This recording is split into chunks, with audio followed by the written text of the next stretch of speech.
Esse programa é livre para todas as idades.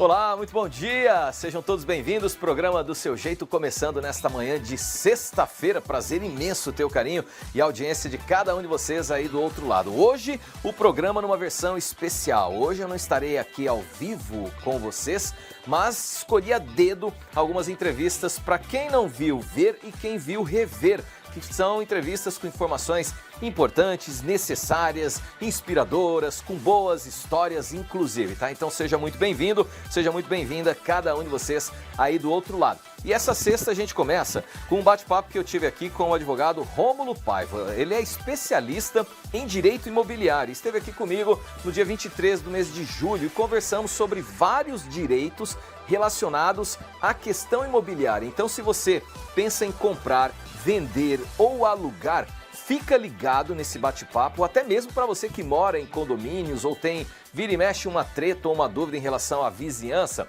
Fica ligado nesse bate-papo porque ele vai ser muito interessante para todos vocês, tá?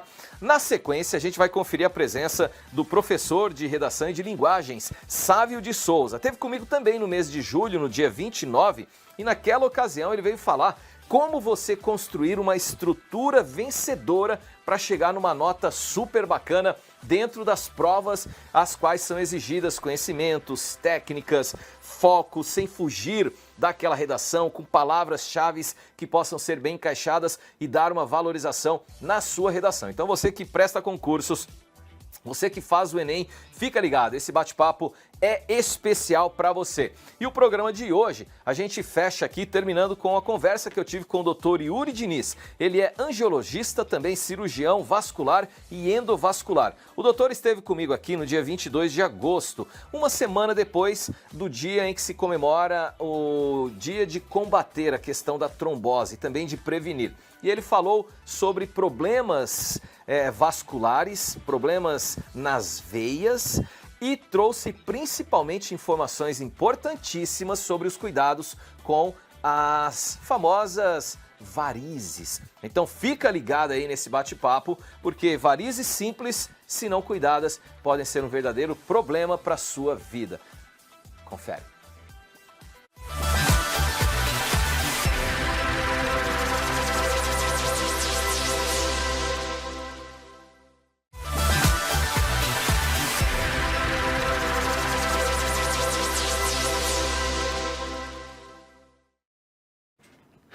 Muito bem, estamos de volta com o nosso programa do Seu Jeito, ao vivo aqui pela Telecab 10 em todas as plataformas que eu falo aqui na abertura do programa, tá? No YouTube, Instagram, aplicativo, no streaming e também no canal 10 assinantes. Estou aqui ao lado do Rômulo Paiva, advogado, especialista em direito imobiliário. Tivemos um primeiro bloco aqui com informações super interessantes e esclarecedoras sobre vários tipos de direitos em situações colocadas aqui para o nosso convidado comentar e esclarecer. Eu lembro que você pode interagir, participar e mandar a sua pergunta também para que ele possa tirar as suas respectivas dúvidas, tá? Para a gente fechar aqui esse último bloco, a gente vai trabalhar um pouquinho mais rápido, porque eu sei de seu compromisso também logo mais adiante, Rômulo. Então, vamos trabalhar as respostas um pouco mais diretas nesse segundo bloco. Ainda assim, vamos conversar muito aqui. A primeira, se eu pagar o IPTU de um imóvel que não é meu, isso dá algum direito para mim sobre esse imóvel? Não.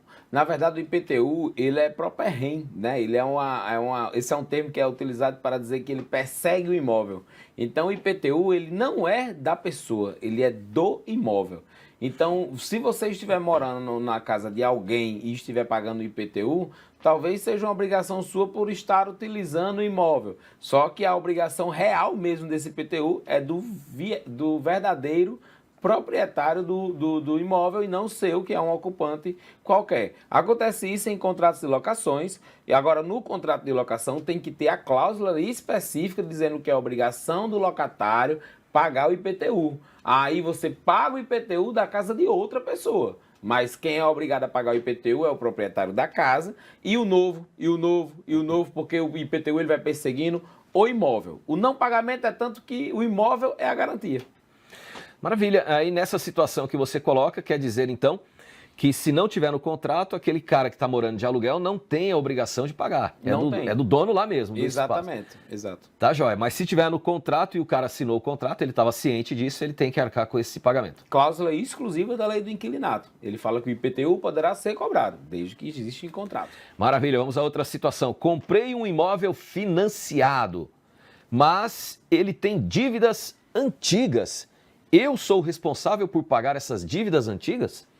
Olha, se você comprou um imóvel financiado e ele tem dívidas antigas, o que é que eu quero entender com isso? Como parcelas em aberto do financiamento, certo? Essas parcelas elas estão vinculadas ainda ao antigo proprietário. E o fato dele não pagar pode fazer com que o banco ele entre com ação, tanto de cobrança como também de reintegração de posse ou ação necessária para poder o banco reaver o imóvel. O que está acontecendo hoje em dia, que não é raro, é o banco vender, inclusive, o imóvel sem ação judicial, sem avisar, sem nada. Então, se você comprar um imóvel com dívida, pode acontecer de o banco simplesmente mandar um novo comprador ou um novo proprietário daquele imóvel sem você nem saber. Então, aconteceu, inclusive, no interior daqui do Rio Grande do Norte, uma família que estava morando no imóvel financiado, comprou o imóvel de um terceiro, o financiamento estava no nome do terceiro, o terceiro deixou de pagar, o banco leiloou o imóvel para uma quarta pessoa e enquanto a pessoa estava no domingo de manhã, chegou a quarta pessoa dizendo que era o novo dono do imóvel, mandando ela sair, ameaçando a reintegração de posse. E então, comprou o imóvel com dívida, regulariza as dívidas, transfere para o seu nome.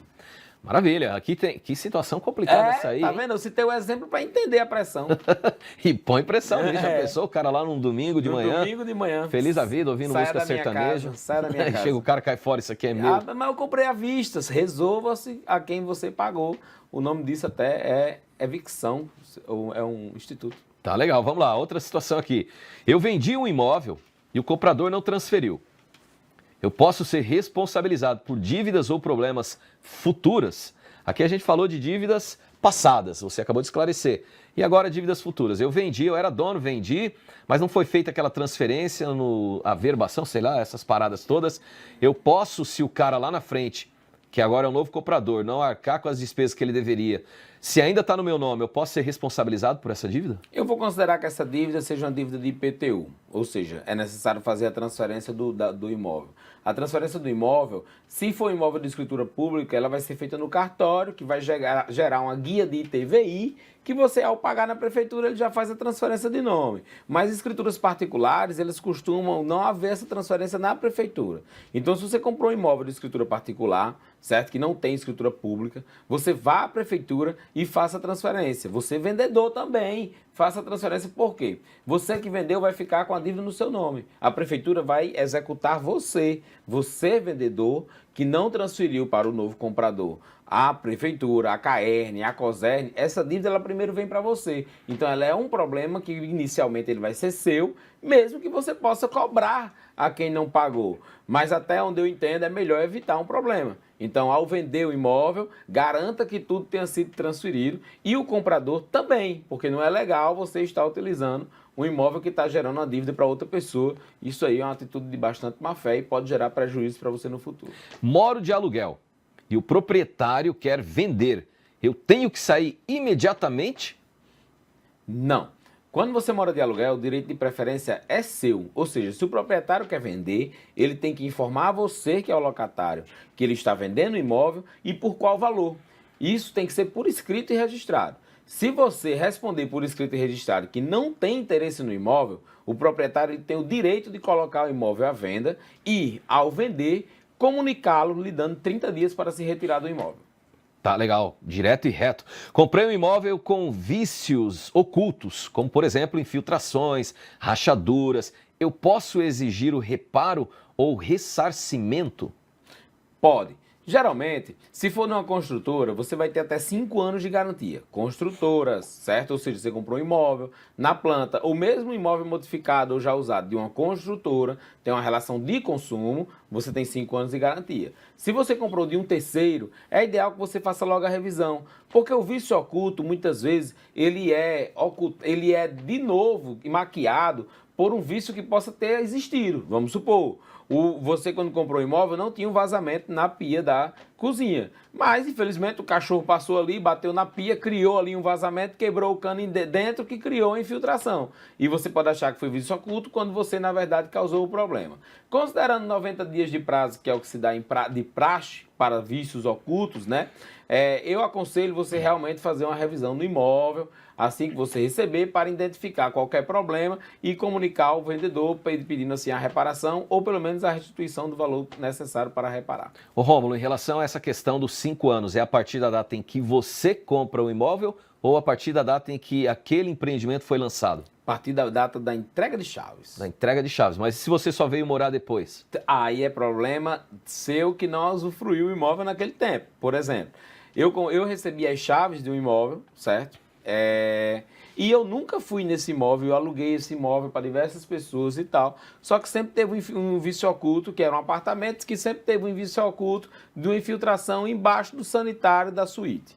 E um vício oculto embaixo do sanitário da suíte causa problemas no vizinho de baixo, Sim. certo? Então são problemas que você vai ter no seu apartamento no de baixo. E morou inquilino, esse era um problema da construtora, não é isso? E eu não vi, e eu não acionei a garantia, e eu nunca fui lá no imóvel. Ah, porque eu nunca vi isso aqui. Isso não é desculpa. A garantia é a partir do termo de entrega de chaves, independente de você ir, se uma pessoa morar, se o apartamento ficar parado ou não. Entregou as chaves, 5 anos, prescreve. Mas aí você fala numa situação em que as chaves são entregues, mas aí eu vou além disso. Numa situação em que, vamos dar o exemplo de um condomínio ou de um residencial, de um prédio, qual seja. E aí já tem pessoas morando, mas ainda existia uma unidade à venda no espaço. E aquela pessoa passou a adquirir aquele imóvel depois de já ter sido entregue a chave, já ter gente morando. Então, 1 ano depois de muita gente já morando, aquela unidade que estava à venda foi comprada. Para essa pessoa, os 5 anos é desse momento em que ele comprou essa unidade? Porque assim, se essa unidade que estava à venda é da construtora, então a entrega de chaves dessa unidade só vai acontecer a partir do momento em que ela vender. Entendi. Né? Agora, se a construtora vendeu a Zé Maria, certo? Uhum. Assim que lançou, e Zé Maria passou 5 anos sem pisar lá, e depois quer alegar um vício oculto, então tem os desgastes, tem o uso, tem o desgaste até de não uso, principalmente para tubulares, principalmente, né? Então, a gente não pode alegar um vício oculto. Entretanto, Giacomelli, existem algumas pessoas, algumas teses, alguns pensamentos jurídicos em que querem alegar o vício oculto a partir do momento do descobrimento do vício. Mas eu logo alerto que não é razoável, não acho que seria plausível alegar que você só detectou o vício oculto depois de 5 anos do uso de uma unidade imobiliária. Então, tipo assim, para não pensar que, porque meu advogado disse isso, é possível, gente, alegar o vício oculto a partir do momento que você descobre, porque não tem como, né? Mas o prazo de garantia do Código de Defesa do Consumidor, principalmente, existe para isso, para proteger o consumidor, obviamente, mas também para dar uma margem de segurança às empresas para evitar que uma pessoa, depois de 5 anos de receber uma unidade imobiliária, alegar que há um vício oculto. Tem uma pergunta aqui, o nosso tempo está chegando ao final. A pergunta do Oliveira. Obrigado, Oliveira, pela sua interação e participação. Ele diz o seguinte: no meu apartamento eu tive problemas e a construtora não quis repor o revestimento que eu tinha colocado e que foi prejudicado pelo problema apresentado da estrutura oculta. Olha só, Oliveira, bom dia, tudo bem? Oliveira, veja bem, se você teve um problema e você relatou à construtora, a construtora ela tem a obrigação de mandar alguém inspecionar o problema, certo? Se a construtora inspecionou o problema e admitiu que o problema foi dela, ela tem a obrigação de reparar. Só que se você, por conta própria, sem cumprir os procedimentos necessários, ou seja, registrar com a construtora o problema, solicitar um reparo, laudear, ou seja, ter um laudo de que o problema foi causado por uma questão de vício oculto. Se você não seguiu esses passos, se você consertou por conta própria, fica difícil a gente criar uma situação no direito chamada de nexo causal, ou seja, é a conexão entre o problema que surgiu e a construtora, ou se a conexão foi causada ou não por você. Você está entendendo a dúvida que gera? Então, se você seguir os procedimentos que eu citei agora, que é comunicar à construtora, pedir o reparo, pedir um laudo, ou até mesmo levar o seu pedreiro ou o seu engenheiro para fazer um laudo e solicitar à construtora, se você não tem esse conjunto de provas ou esse conjunto necessário para poder apresentar à construtora de forma convincente, talvez você tenha feito o serviço e não vá ter direito ao seu ressarcimento. Vamos lá, para avançar aqui. Imóvel em condomínio, eu posso fazer o que eu quiser dentro do meu apartamento? Não, primeiramente, existe o direito de vizinhança, que são os 3 S's que a gente conversou em outras edições, que é saúde, segurança e sossego, ou seja, você não pode fazer nada que afete a saúde do seu vizinho, a segurança do seu vizinho e o sossego do seu vizinho. E a outra questão são as limitações estruturais, ou seja, apartamentos, geralmente prédios construídos de blocos e não colunas, que não são individuais, eles não permitem que você altere as paredes, porque as paredes é o que sustenta o próprio prédio. Então você não pode abrir uma parede aqui e deixar um vão aberto sob pena de desmoronar todo o condomínio. Então você não pode fazer o que você quer, inclusive alguns detalhes, inclusive observando, nós somos nordestinos, amamos uma rede armada, certo? E existem alguns imóveis que são entregues com parede de gesso. Então, cuidado também ao colocar o armador para não levar uma queda de rede, que a queda de rede desmantela o espinhaço, meu amigo, que a pessoa passa um mês andando engembrado, viu? Então, cuidado ao colocar armadores ou fazer alterações na estrutura. Sempre consulta a construtora, o memorial descritivo ou até mesmo o síndico do seu condomínio, que deve conhecer um pouco mais sobre a estrutura do prédio. E procure um arquiteto engenheiro para te auxiliar, tá? Para terminar, o que acontece se o fiador de um contrato de aluguel morrer durante a vigência do contrato? Bem, o contrato ele obriga que seja trocado, seja substituído aquele fiador, certo? Porque o fiador ele é uma garantia do contrato e a garantia do contrato é uma das únicas formas em que o contrato se permaneça vigente. Logo, a morte do fiador, ela não exclui a necessidade de um fiador de uma garantia no contrato. Então, você pode substituir por um calção, que é um depósito, em juízo em conta conjunta do locador e do locatário com correção do banco, ou você pode indicar um novo fiador, desde que seja aceito pelo locador. Caso contrário, você pode ter o risco de ter o seu contrato rescindido. Meu amigo foi ligeiro aqui, viu? Pergunta que... Eu ia encerrar aqui, mas o Fabrício está falando, por favor, pergunte só mais essa minha, então vamos lá, Tudo Fabrício. bem, Fabrício. Obrigado pela interação. Eu posso alugar o meu imóvel por temporada, mesmo com proibição e convenção de condomínio? Eita! Não pode, o condomínio já proibiu, o nome disso se chama interna corporis, ou seja, o que é decidido internamente entre aquele condomínio, se faz lei entre aquele condomínio. E essa é uma questão que tem sido pego até por questão para quem usa para Airbnb. Veja, o condomínio ele é um conjunto de pessoas que se conhecem. Quando você aluga por temporada, você está admitindo um terceiro, uma pessoa estranha na convivência daquelas pessoas. Então, eu acredito que não seja possível. Agora, depende do perfil do condomínio, depende até das motivações, se existem já outros apartamentos alugados, enfim, depende de várias condições do seu condomínio, certo? Mas, geralmente, quando em assembleia, por maioria absoluta ou maioria relativa de acordo com a sua convenção, é decidido que não se pode alugar para Airbnb ou por temporadas, que são períodos inferiores a 30 dias pelo menos, você também não vai poder. Rômulo Paiva, muitíssimo obrigado pela presença, pelos esclarecimentos, pela disponibilidade. Sempre bom ter você aqui. Já fica um pré-convite para você retornar em uma outra oportunidade. Aqui abaixo o Instagram do nosso convidado, para quem ficou ainda com alguma dúvida ou tinha uma dúvida e não conseguiu ser representado aqui nesse bate-papo, pode entrar em contato com ele. Muito obrigado pela participação, parceiro. Uma ótima quarta. Até a próxima. Tá, vocês também. Tudo de bom para vocês, pessoal. Tchau, tchau. Deixa eu ir para um breve intervalo comercial. Daqui a pouquinho vamos falar de ciência. Eu volto já.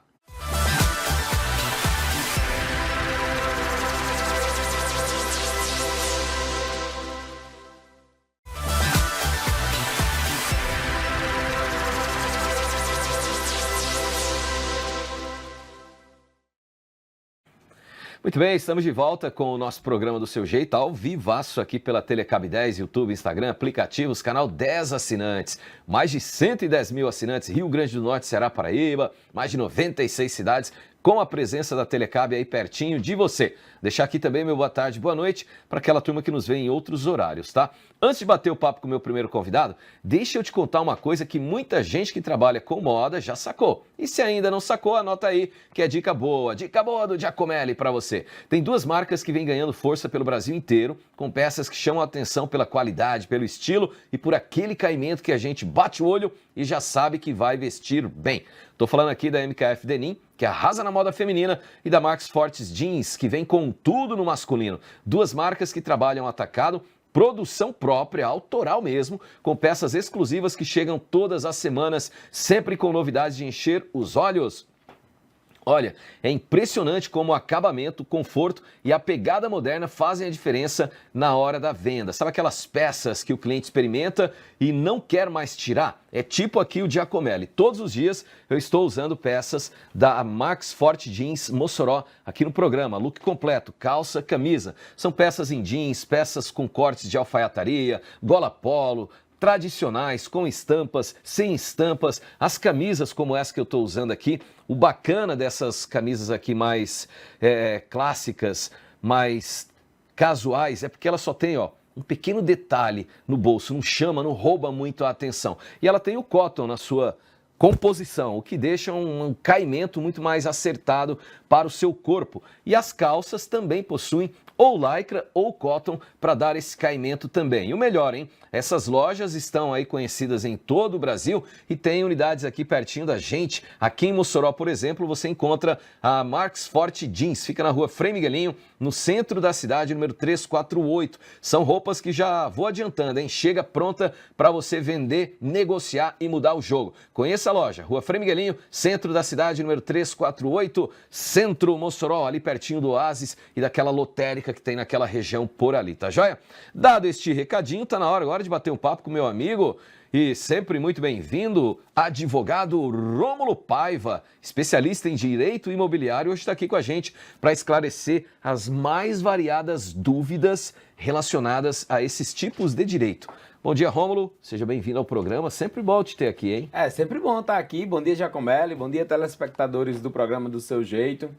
É sempre bom realmente estar aqui contribuindo, tirando aquela duvidazinha que fica no pé da orelha ali, sobre principalmente na questão imobiliária, imóveis, que será o tema da gente hoje. Pois é, e hoje são várias, não vamos trabalhar um único tema. Serão temas variados, várias situações do cotidiano de quem está comprando, vendendo, financiando, quem é herdeiro, quem não é.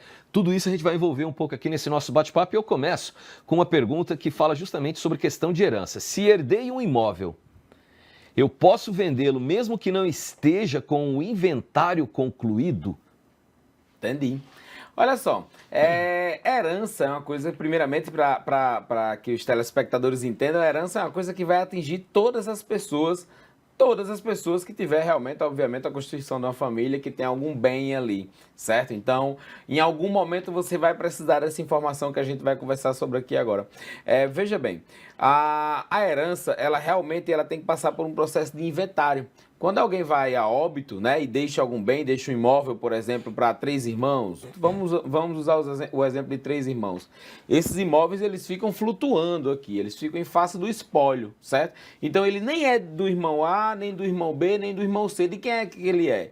Ele é do espólio da pessoa falecida. Ou seja, ele faz parte do conjunto de bens que a pessoa falecida deixou. Certo. Então, teoricamente, ele não tem dono.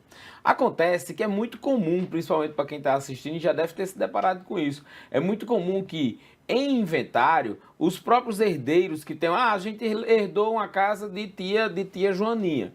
A gente herdou essa casa aqui e essa casa a gente não tem dinheiro para pagar as custas para herdar essa casa. Certo? Por quê? Porque tem que pagar as custas para o advogado, para poder entrar com a ação de inventário, tem que pagar as custas de certidão, enfim, as despesas fiscais e tudo mais. Então, veja bem, você herda um imóvel, você herda um bem, você e seus irmãos, você herdam um bem, mas vocês não têm condições de recebê-lo. Porque para receber você tem que pagar. Parece golpe, né? Inclusive, alerta aqui que pagar para receber não existe, com exceção do inventário, onde você paga a bens públicos, onde você paga ao advogado para que aquele processo entre. Voltando. A venda de um imóvel, ela parece ser a única solução para que você consiga arcar com aquelas despesas. Certo?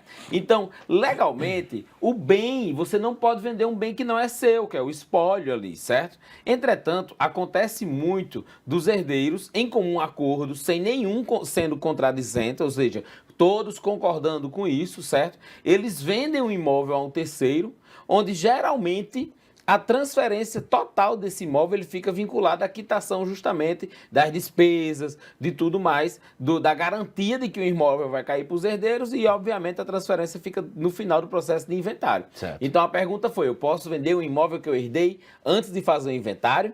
Entre aspas, você não pode, só que é possível fazer a venda, certo? Formalizando a venda com autorização de todos os herdeiros para levantar aquele dinheiro para poder entrar assim com a ação de inventário e ela permitir a transferência, porque no Código Civil diz que é a transferência. Aí vem o ponto. Por que fazem isso e não porque pode fazer isso? Porque há um risco. O inventário ele é para proteger todos os herdeiros. Então, se vocês têm 3 herdeiros e talvez tenha um outro que vocês não saibam que exista, um filho de outra mãe, alguém que vocês nunca tenham conhecido, este herdeiro que não recebeu o seu quinhão na venda do imóvel, ele pode vir a reclamar contra. Por quê? Porque era para ter obedecido o procedimento de inventário e receberam o valor desse inventário antes que o procedimento de inventário fosse concluído, antes que realmente houvesse a comunicação judicial de forma pública, por edital, ou seja, qual for, de que existia um inventário, de que era um ato público, tem um inventário aberto de seu João, e esse inventário aqui, vamos chamar todos os herdeiros, ou seja, que tivesse a comprovação de chamamento de todos os herdeiros. Então, acontece muito a venda do imóvel para custear o inventário, certo? Mas há um risco para quem fizer esse tipo de negócio de que surja um novo herdeiro e se você já tiver gastado o dinheiro, por exemplo, que recebeu do imóvel que você vendeu antes do processo de inventário, você vai ser responsabilizado civilmente, você vai ter que pagar ao novo herdeiro. Inclusive, se for comprovado dolo, pode ser pago com danos morais. Então, não pode fazer isso, entretanto, eu sei que é comum as pessoas fazerem, só que as pessoas que fazem, porque geralmente, Giacomello, eu falo isso porque diz assim, não, fulano fez e deu certo, fulano fez e deu certo. Pode dar certo, mas aconselho que há um risco. Então, realmente, para fazer esse tipo de negócio, para vender um imóvel que não foi colocado em inventário ainda, seria necessário que você tivesse a segurança de que você tem todos os herdeiros ali, certo? E que todos concordem com isso. Maravilha, é como a Apple diz em relação a você entrar na piscina com os aparelhos dela, por conta e risco. Então, se quiser fazer dessa forma que você disse que é comum das pessoas fazerem, é por conta e risco, né? Porque todos esses revés podem aparecer em algum momento ali adiante. Pode não dar nada, mas pode também acontecer tal problema. O inventário é caro assim, a ponto da pessoa às vezes necessitar vender o imóvel para conseguir arcar com todas essas despesas? Começa muito com o valor dos bens deixados. Se for uma casa de 1 milhão, então só de custos processuais você teria aí na tabela em base 2%, mas tem um valor menor aí. Mas vamos supor, só de custos processuais para poder ingressar com a ação, dependendo do valor do imóvel, você poderia ter um custo de R$2.000, R$3.000. Ah, mas não é tão caro. Mas o imóvel pode estar devendo 20 mil de IPTU, o imóvel pode estar com o espólio pode estar com a dívida ativa na Justiça Federal. Então, existem vários outros custos, outros problemas que podem fazer com que obriguem as pessoas a levantarem esse dinheiro, ou seja, vendendo o imóvel, né? Para que custeie isso. Outra coisa também é que o mesmo risco que existe para o vendedor existe para o comprador. Sem dúvida. Entretanto, nesses contratos, eles têm até cláusulas de adjudicação compulsória e de transferências das suas cláusulas para os herdeiros. Ou seja, acontece muito de a pessoa comprar o imóvel que está em inventário e quando for transferir, os herdeiros faleceram. Então, nesse contrato tem uma adjudicação compulsória, ou seja, ele entra com a nova ação para o juiz, para o Tribunal de Justiça daqui, sobre sentença, né, decretar a adjudicação da transferência compulsória para o nome de quem comprou. Tá legal. Vamos aqui a mais uma situação. Já tivemos aí essa primeira muito bem esclarecida. Vamos a essa segunda. Imóvel comprado na planta, com atraso na entrega. posso desistir e ter o valor corrigido de volta? Ou seja, comprei na planta aquele imóvel, mas a construtora, a incorporadora, seja lá qual for, não entregou dentro daquele prazo. E está em atraso. Eu posso desistir já ali, naquele momento, depois de ter pago todas as parcelas, até aquele momento, a dia atual.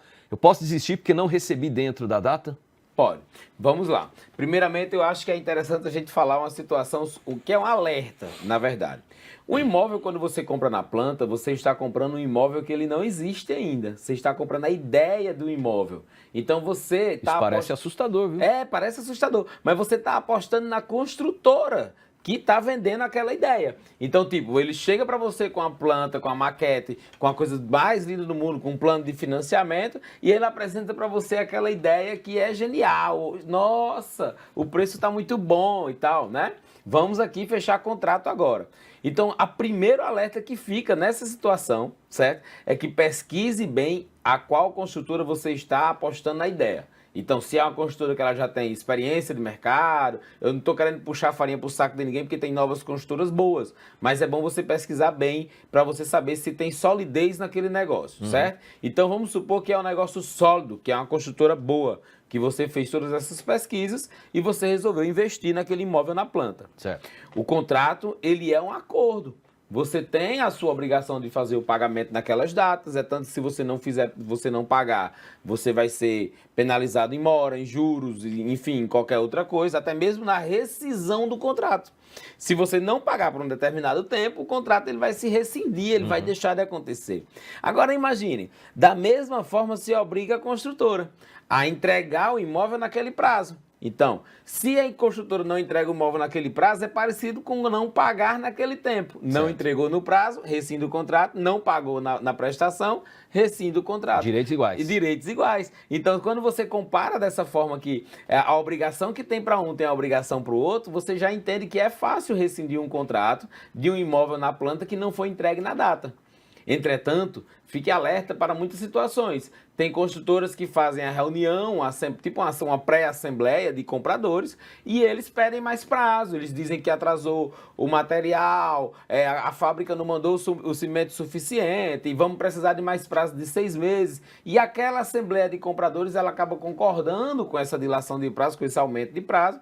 Então ali nós teríamos, por assim dizer, não para o seu caso, obviamente, mas coletivamente foi decidido que se daria mais prazo para a construtora. Isso não tira o seu direito de rescindir o contrato. Entretanto, é uma decisão coletiva e nem todo atraso ele é proposital e ele é passivo de dano moral. Realmente existe, vamos supor, a jazida que fazia o cimento aqui acabou e a fábrica não consegue mais entregar aquele fluxo que eu estava precisando para levantar minha torre. Uma pandemia, por exemplo. Ou uma pandemia. Taxações, como estão acontecendo. No contrato que você faz da questão do financiamento na planta, no contrato ele vem dizendo, caso fortuito, força maior, graças a Deus nós não temos tempestades, furacões, mas enfim, coisas que alheias à vontade deles que tenha provocado o atraso não vai lhe dar esse direito. Mas comprou na planta, tá ali certinho, você tá pagando certinho, a construtora atrasou. Ah, Rômulo, já deixei aqui 6 meses e o cara ainda não entrega e não botou nem a cerâmica do banheiro. Então isso é um absurdo.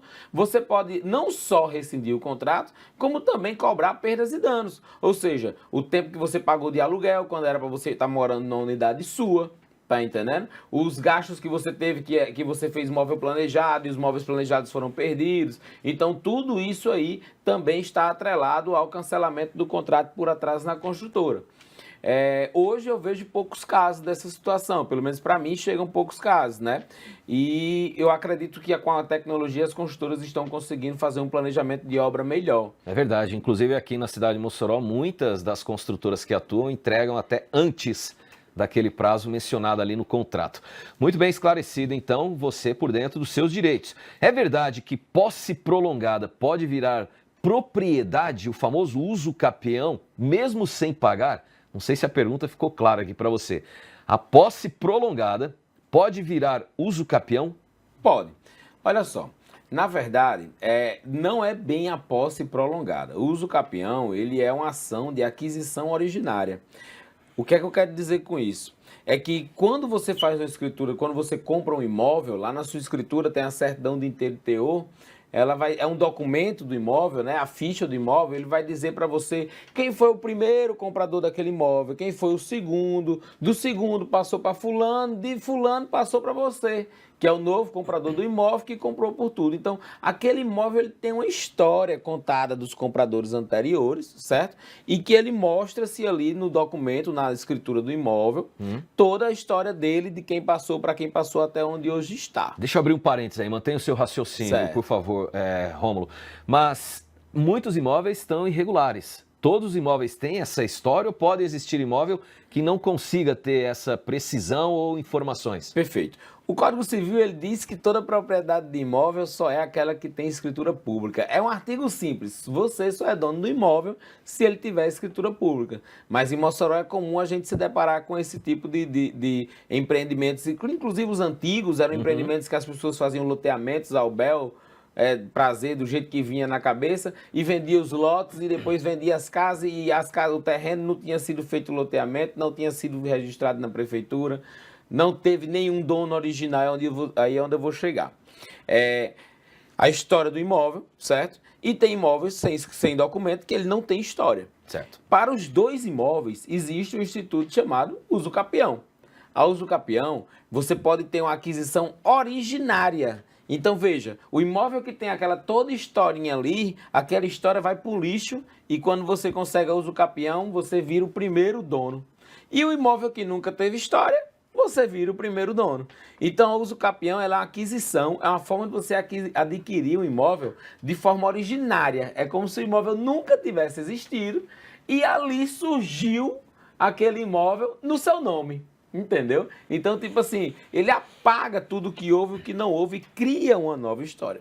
Entretanto, o usucapião, para ser conseguido, ele tem que ter alguns requisitos atendidos. Quais são? Por quê? Exato. Os requisitos atendidos do usucapião é, primeiro, uma posse mansa e pacífica. Você tem que estar no local sem que ninguém tenha perturbado, sem que não tenha ação, não tenha alienação para o banco, sem que ninguém tenha dito que aquele imóvel era dele, sem ser um imóvel de herança, sem ser imóvel público. Viu? Principalmente isso, quem já sei de ocupações que aconteceram, que as pessoas ocuparam e era um imóvel público da prefeitura destinado à construção de uma praça. A prefeitura pode passar 50 anos sem usar aquele imóvel, você não pode usucapiar esse tipo de imóvel. E também tem vários tipos de usucapião, 5, 10 e 15 anos, né? Posse mansa e pacífica, e também você dar função social à propriedade. Ou seja, a nossa Constituição ela diz que todo imóvel ela tem que ter uma função social. A casa ela tem uma função, qual é? Morar.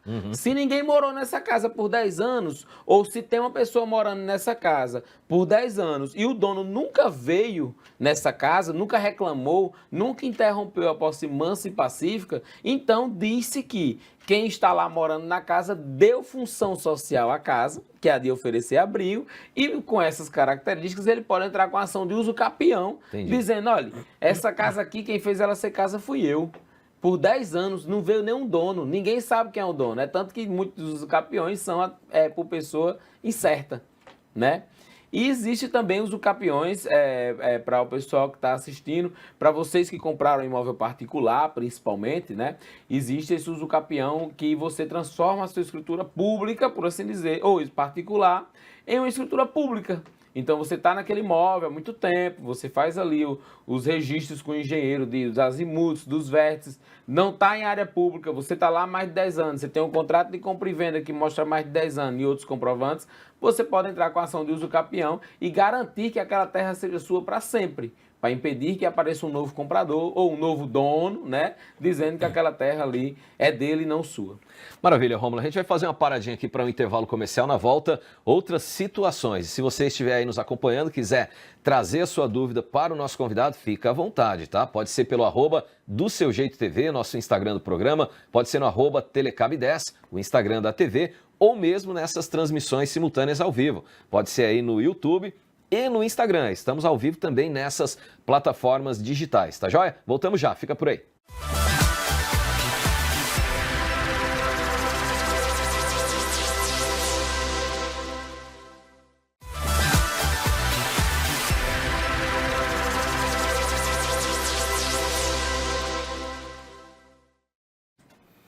Muito bem, estamos de volta com o nosso programa do Seu Jeito, ao vivo, aqui na Telecab 10, no YouTube, Instagram, aplicativos, streaming e também no canal 10. São mais de 110 mil assinantes no Rio Grande do Norte, Ceará, Paraíba, mais de 96 cidades com a presença da Telecab espalhadas por esses estados, chegando cada vez mais perto de você. A TV que vai mais longe para deixar todos nós pertinhos e conectados.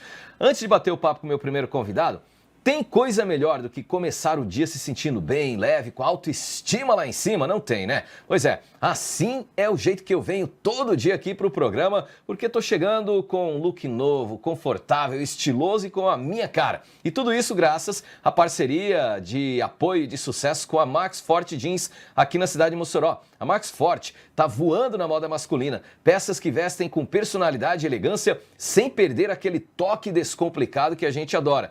E tem a MKF Denim também para mulherada, tá? É pura potência na moda feminina, com caimento perfeito e estilo para todos os momentos. E já vou te adiantando que tem novidade chegando por aí. O Dia dos Pais está, ó, toque, toque, toque, batendo na porta e a loja preparou uma coleção incrível para pais e filhos que curtem se vestir com sintonia. É isso mesmo, vai dar para montar aquele visual combinadinho, cheio de atitude e afeto.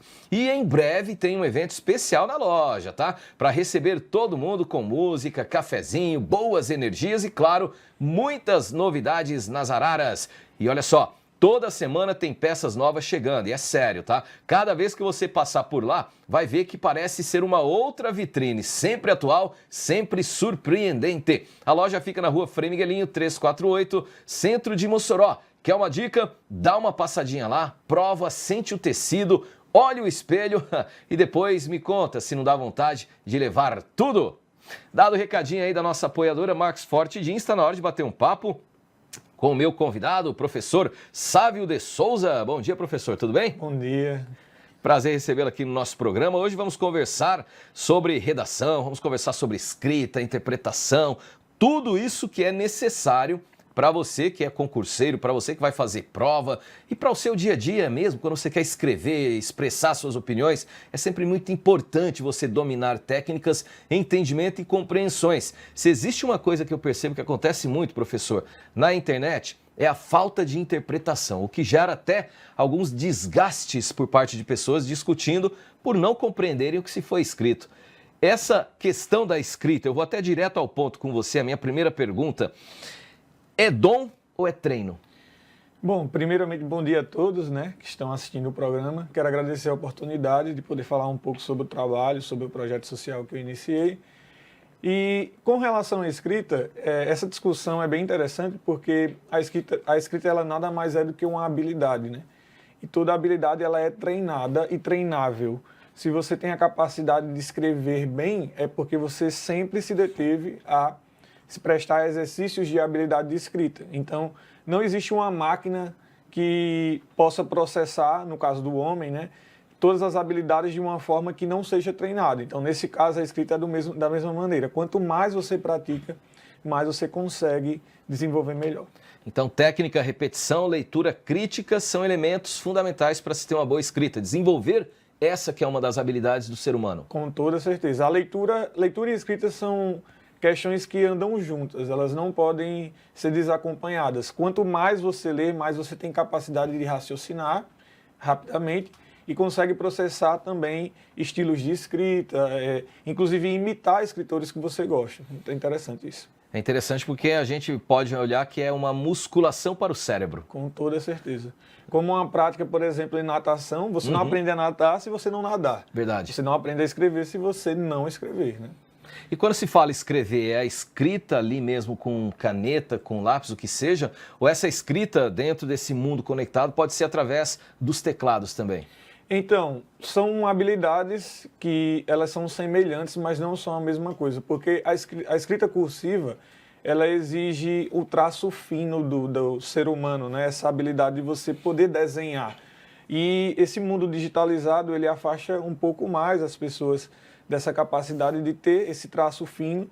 Você vê até crianças que são muito cedo levadas à tela, elas acabam não desenvolvendo muito bem o processo de escrita. Então é uma questão bem interessante para ser abordada com os pais, pelo fato de que se essas crianças elas apenas estiverem utilizando celulares, computadores, elas podem acabar perdendo um pouco dessa habilidade cursiva. E isso é comprovadamente, professor, vou até trazer para somar nesse nosso bate-papo informações da neurociência. A neurociência tem estudado esse comportamento de crianças que estão diretamente ligadas às telas, sem trabalhar outras habilidades cognitivas ou motoras, e elas estão ficando para trás em relação a outras crianças às quais os pais têm a atenção de também fazer o investimento, o apoio e a insistência dessa outra forma de aprendizado, não apenas nas telas e eletrônicos. Isso mostra e comprova o que você fala.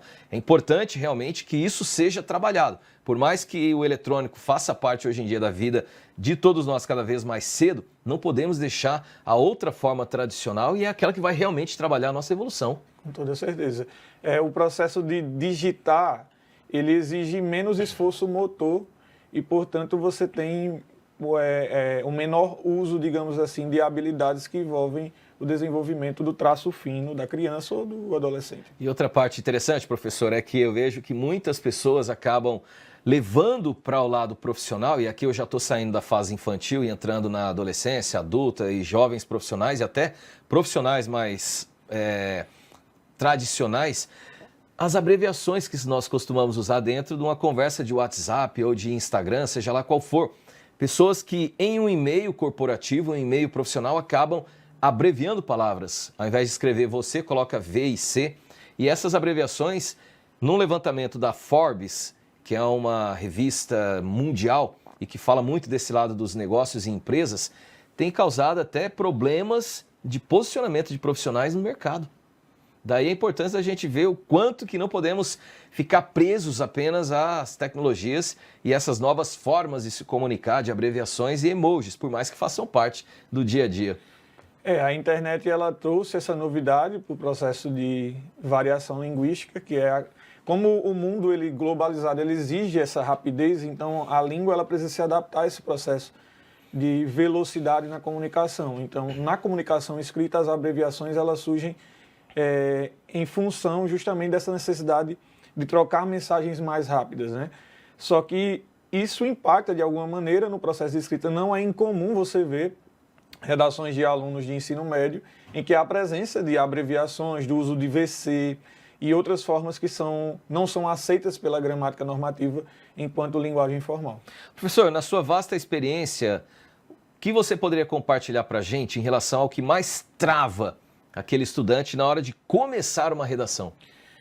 Eu acredito que o processo de pensar o texto antes de executar o texto. Eu gosto muito de trabalhar com os meus alunos a existência de um projeto de texto. Esse projeto de texto ele auxilia tanto em relação ao que o aluno vai escrever, como também fundamenta a própria organização do texto. Então, muitas vezes a dificuldade do aluno de escrever já surge do fato dele não ter a prática da escrita. Então, para corrigir esses problemas, ele vai levar um pouco mais de tempo. Mas se o problema é nas ideias, na organização das ideias, né, a gente pode pensar que o projeto de texto é uma alternativa interessante para que ele possa desenvolver e progredir no processo de escrita. Existe um passo a passo para trabalhar melhor essa questão que você fala agora? Sim, com certeza. Dependendo do gênero, nós podemos pensar em projetos de textos diferentes. No caso da redação, eu gosto muito de fundamentar a ideia de que o aluno ele precisa pensar nos argumentos. O Enem sempre trabalha, e bancas de concurso sempre trabalham com temas que são pré-estabelecidos, né, dentro de eixos temáticos.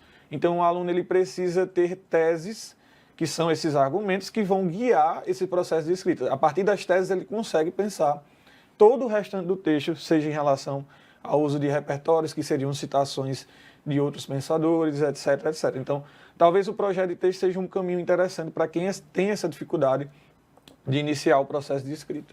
E falando nessa questão do texto e nessa forma analítica e necessária para se pensar esse texto, como que podemos trabalhar da maneira certa essa interpretação daquilo que está sendo lido, a ponto de que isso pode nos ajudar a escrever melhor? Então, na escrita existe uma questão bem interessante, que é o fato de que há gêneros textuais em que a interpretação ela se torna um pouco mais subjetiva. É o caso, por exemplo, da poesia. A poesia, quanto mais você lê, mais ela lhe dá possibilidades de novas leituras. Em gêneros que são argumentativos, o que você precisa buscar nessa relação entre interpretação e escrita é a possibilidade da clareza e objetividade.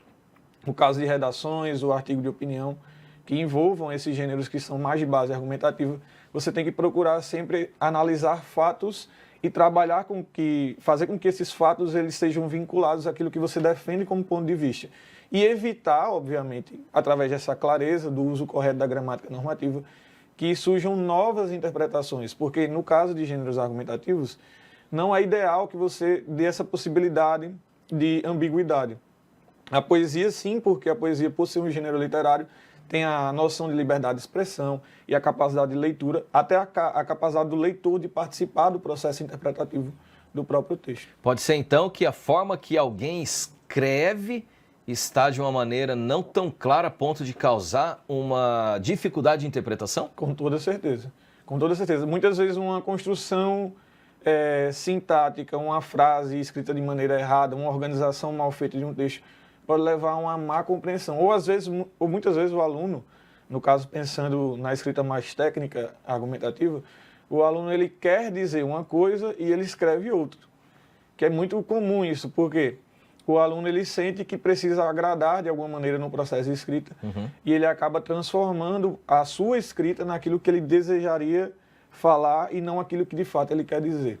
Esse é um erro, então, cometido por alguns desses alunos. Eu peguei aqui, durante o preparo para esse nosso bate-papo, professor, um erro que é considerado clássico e que tem derrubado muitos alunos em relação às suas notas e à sua clareza nos seus textos. Dentro desses erros, a fuga do tema e uma estrutura desorganizada. Esses dois erros são considerados, nesse levantamento que eu fiz, como os mais clássicos de derrubar pessoas em redações.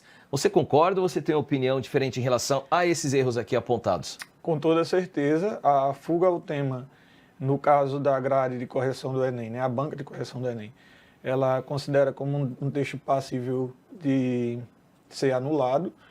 E a estrutura, eu diria que o Enem, especificamente o Enem, mas não só o Enem, acho que trazendo um pouco também das bancas de concurso, bancas avaliativas de modo geral, elas vão trabalhar com uma perspectiva mais estruturalista. O que é isso?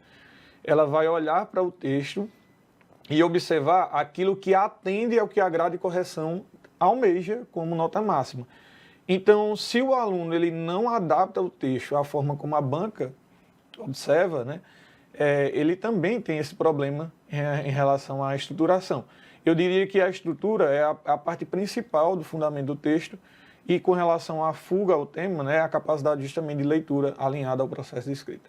Falando em bancas, como saber qual é o alinhamento de pensamento da banca, para a gente poder ir de forma mais assertiva naquela redação? Geralmente os editais eles trabalham com notas por competência, né? No caso do Enem, que é um pouco mais da minha área, a redação ela é dividida em 5 competências. Cada competência vai avaliar um nível de escrita e as competências são de naturezas distintas. Por exemplo, só para ficar um pouco mais claro, a competência 1 ela avalia a gramática normativa e a competência 4 avalia a coesão do texto. Então, se o aluno ele conseguir atingir gradativamente, né, os níveis mais altos dessas competências, ele vai ter sim uma nota máxima. Então, é interessante sempre observar o que a competência cobra, porque como você está num processo avaliativo, você não tem a liberdade de escrever como você quer, mas sim como a banca exige. Nesse caso, cada competência pode ter um peso diferente dentro dessa estruturação? Cada competência, no caso da redação do Enem, ela vale 200 pontos. Só que dentro desses 200 pontos, existem níveis de análise de competência. Então, as notas variam de 40 a 40 pontos em cada uma das competências, né? Ou seja, são 6 níveis, o nível inicial é o nível 0, que o aluno teria zerado aquela competência. Aí tem o nível 1, cada nível multiplica por 40 pontos e a nota vai variando de 40 a 40 até chegar na nota máxima por competência, que é 200 pontos. Nós vemos que é muito difícil alguém tirar nota 1000 na redação do Enem, tanto que notas acima de 700 pessoas comemoram e muito forte.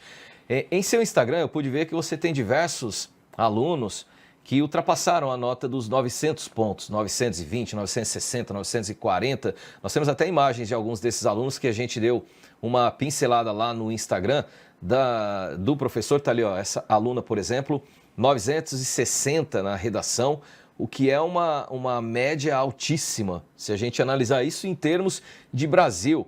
E a gente percebe que o Nordeste, apesar de um forte preconceito do Sudeste em cima, tem apresentado notas maravilhosas dentro da redação do Enem. A que você atribui esse número elevado de notas, como a gente está vendo aí, de alguns casos aparecendo na tela?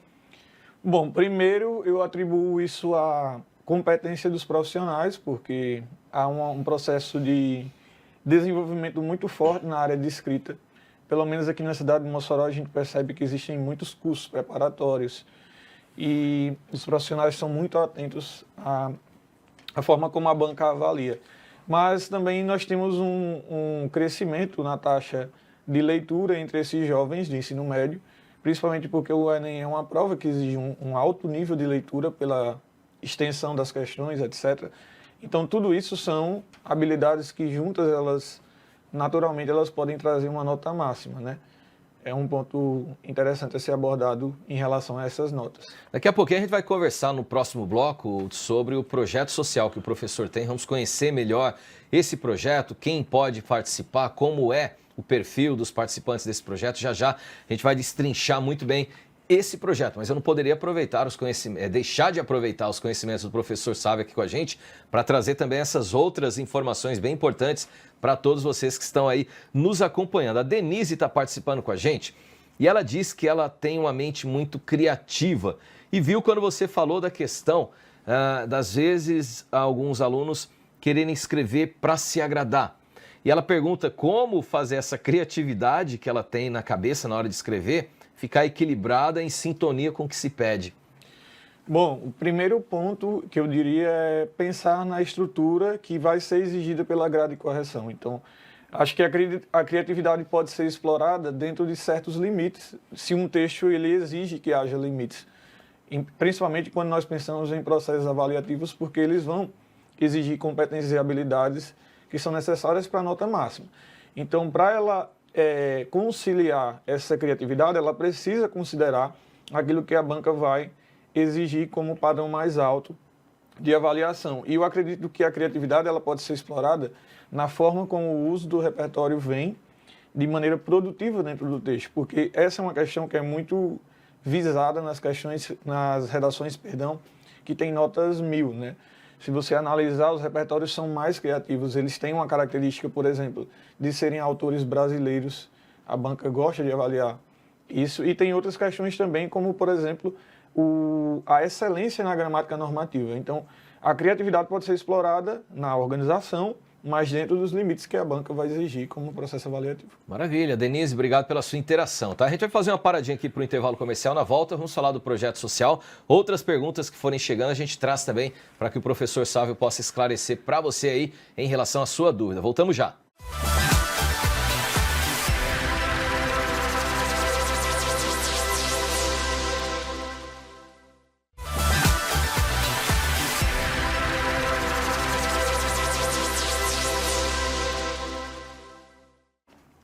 Muito bem, já estamos de volta com o nosso programa do Seu Jeito, ao vivo aqui na Telecab 10, em todas as plataformas que eu venho falando aqui na abertura do programa. Vou reforçar aqui para você rapidinho, YouTube, Instagram, aplicativos, canal 10, também nos streaming, tá? Da Telecab. Fique à vontade para interagir, participar. Quanto mais você fala comigo, mais você deixa o nosso programa do seu jeito, tá? Então pode perguntar, elogiar, criticar, sugerir, fique à vontade. As participações podem ser no Instagram do programa, @do seu jeito TV, no da televisão, @telecab10, eles vão aparecendo aqui abaixo para você.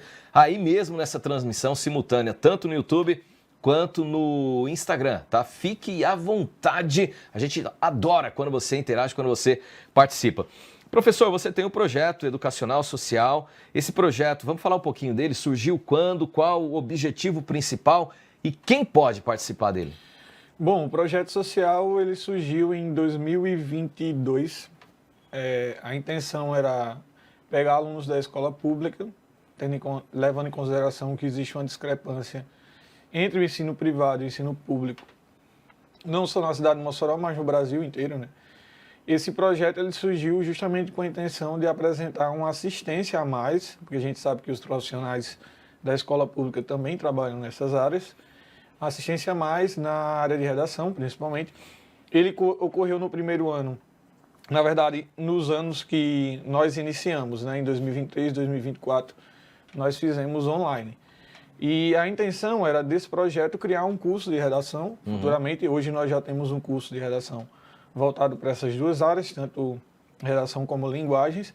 E a atuação do projeto hoje é mais no sentido de nós oferecermos bolsas para alunos de escola pública, né? Descontos também para alunos de escola pública, oferecendo esse engajamento em relação à estrutura de redação e todo o aporte em relação às aulas e materiais que são necessários para que os alunos possam participar.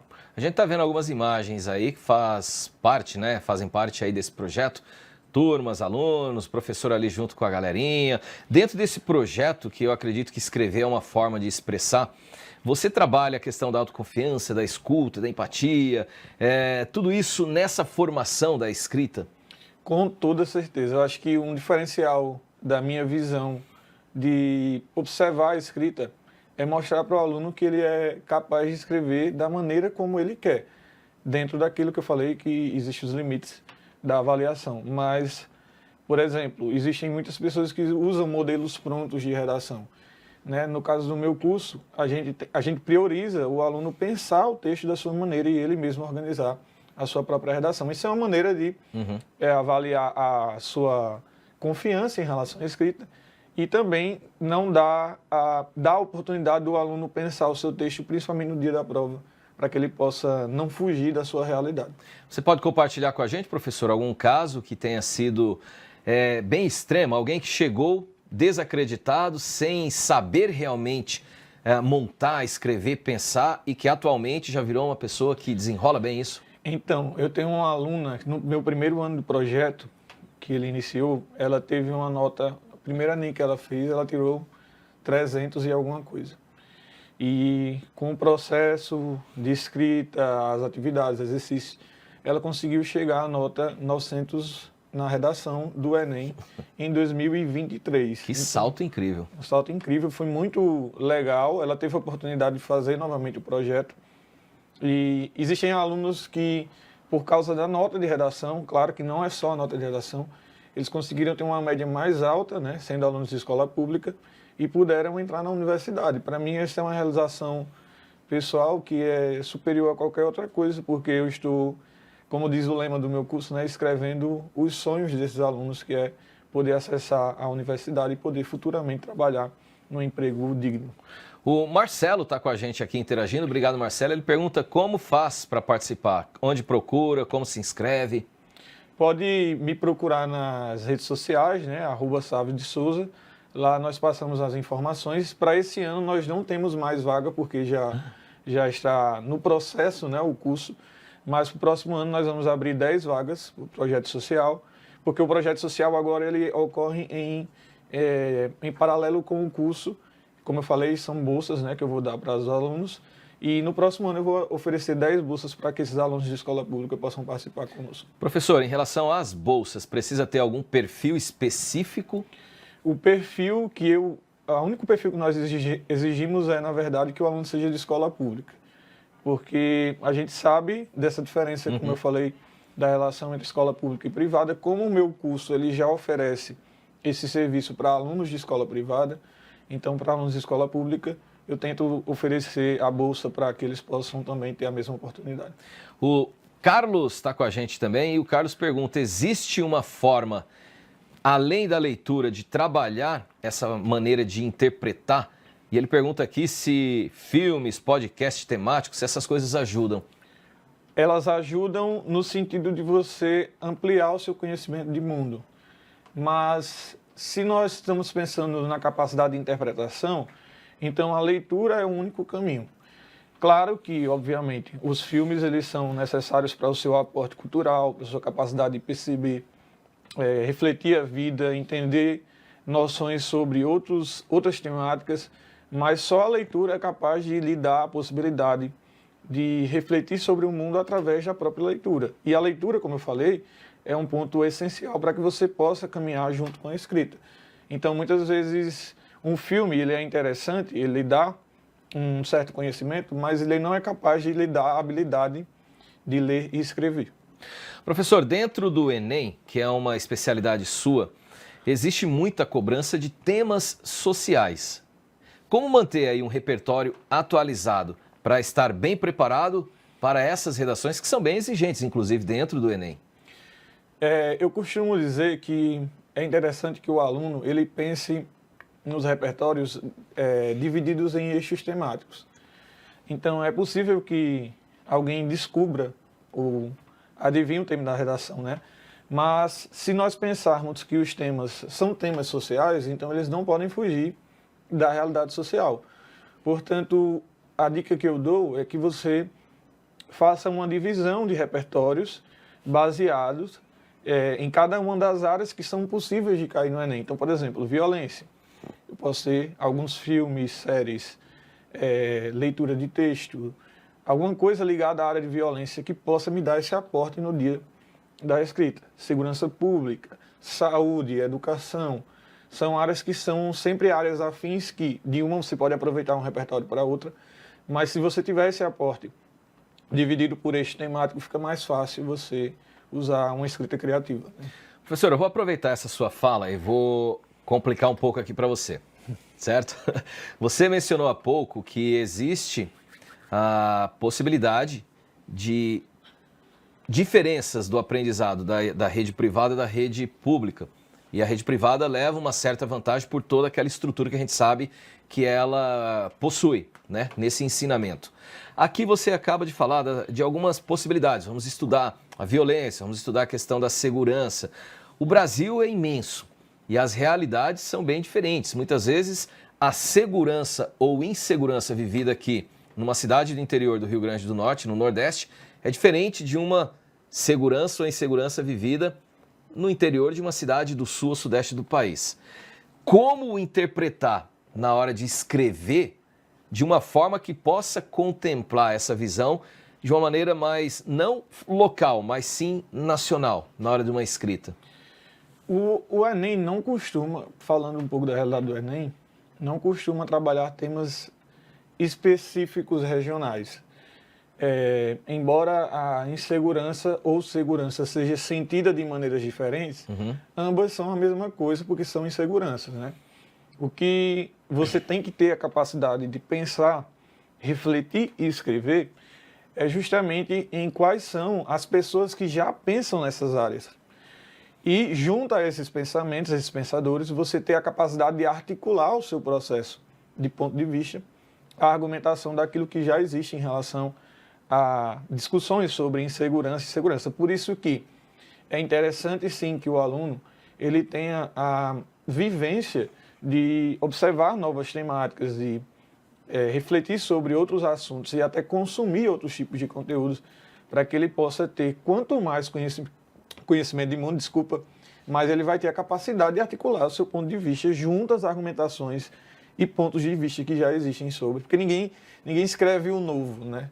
Todo mundo está ali replicando realidades e trazendo o seu ponto de vista junto a essas realidades. Falando em realidade, estamos vivendo uma realidade onde o governo americano vem se impondo na base da força contra todos os países, principalmente essa questão das taxações.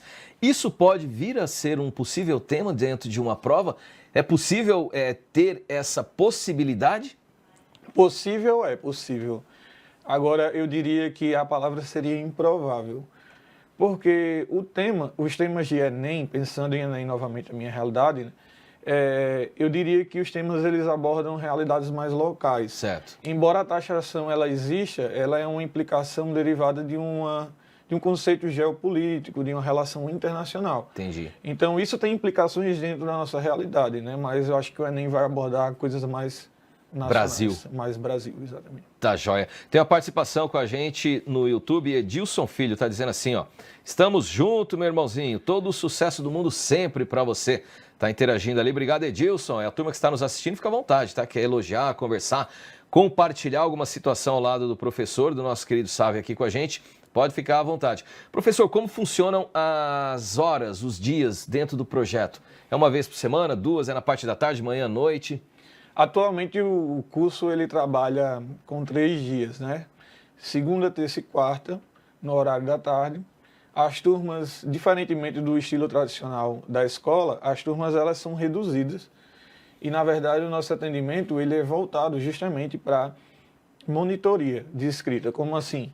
O aluno, semanalmente, ele traz o seu texto, que já teve uma discussão sobre a temática que ele vai trazer na semana anterior, ele traz o seu texto e, a partir desse texto, nós fazemos as intervenções no processo de avaliação. Segunda, terça e quarta à tarde, funcionam as turmas do nosso curso e, como o aluno ele vai escolher um desses 3 dias e o horário que ele deseja, né? Cada turma tem um atendimento de 1 hora, como eu falei, são turmas reduzidas com 10 pessoas. E como o aluno escolhe o seu horário, ele fica bem à vontade, no caso do aluno do projeto social também, para escolher aquilo que é mais conveniente para ele. Okay? Tá legal, a gente tá chegando aqui ao finalzinho desse nosso bate-papo.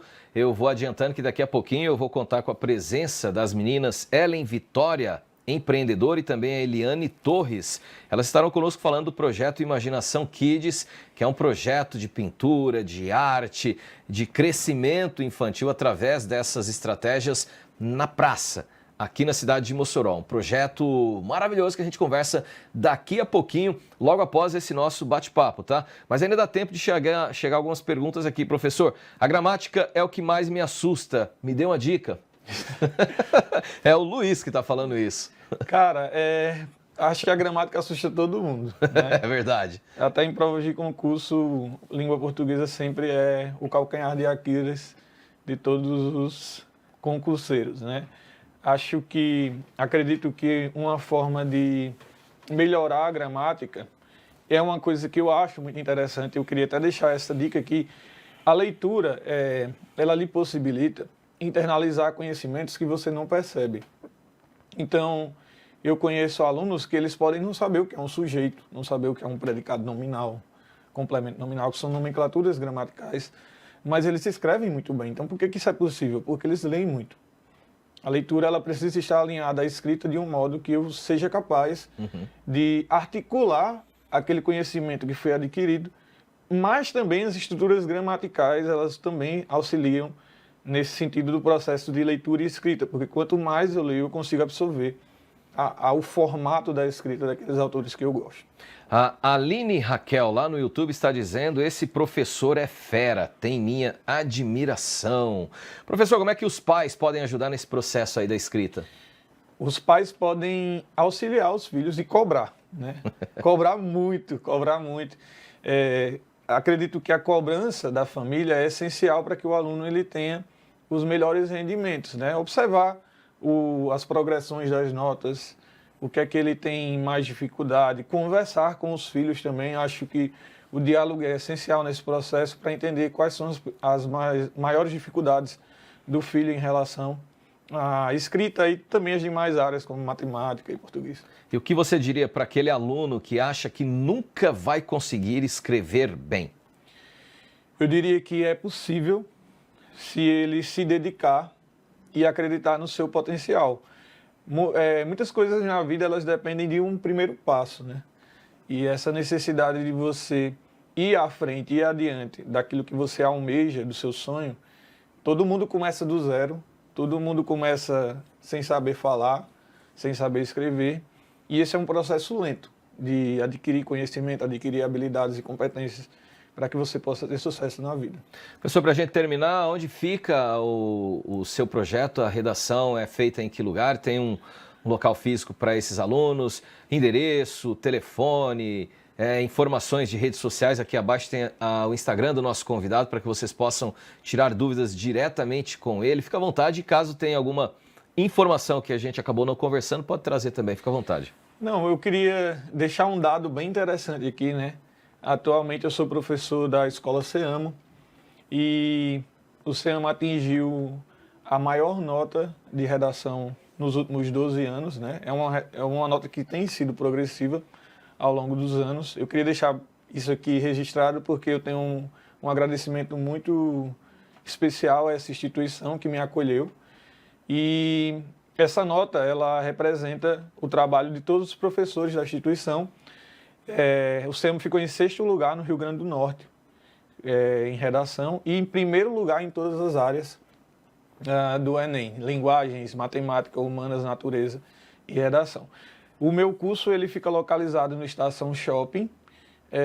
Como eu falei, os horários são segunda, terça e quarta à tarde, né? Os alunos do projeto, eles escolhem o horário, os alunos que são bolsistas escolhem o horário, e os atendimentos, você pode me procurar no Instagram, né, no @SavioDeSouza. Lá tem todas as informações da minha bio, você pode acessar qualquer um dos links e você vai entrar em contato com a secretaria, e a secretaria vai passar todas as informações do curso presencial, do curso online. Nós temos uma plataforma hoje para atender só com correção, nós temos uma plataforma só com aulas de redação, e nós temos o curso presencial, que também, além de apresentar essa oportunidade para alunos de escola privada, nós também temos as bolsas para os alunos de escola pública. Professor, muito obrigado pela presença, pela atenção. Foi um prazer contar contigo, seus conhecimentos aqui compartilhados com a nossa audiência. Parabéns a você pelos seus trabalhos, ao SEAMO por acreditar nisso, e ambos aí, vocês, todos os demais professores, todos os membros desse projeto, ajudando aí a traduzir inteligências em palavras. Então, parabéns e seja muito bem-vindo ao programa. Espero poder contar contigo futuramente para trazer dicas, para a gente trazer alguns macetes aqui para essa rapaziada toda aí. Eu que agradeço a oportunidade de poder abrir esse espaço para falar sobre educação. É muito especial, e eu espero que também o programa possa sempre trazer dicas e informações sobre essa área. Conta com a gente. Esse também é um dos propósitos aqui do programa Do Seu Jeito. Deixa eu ir para o intervalo comercial. Daqui a pouquinho eu volto com mais Do Seu Jeito.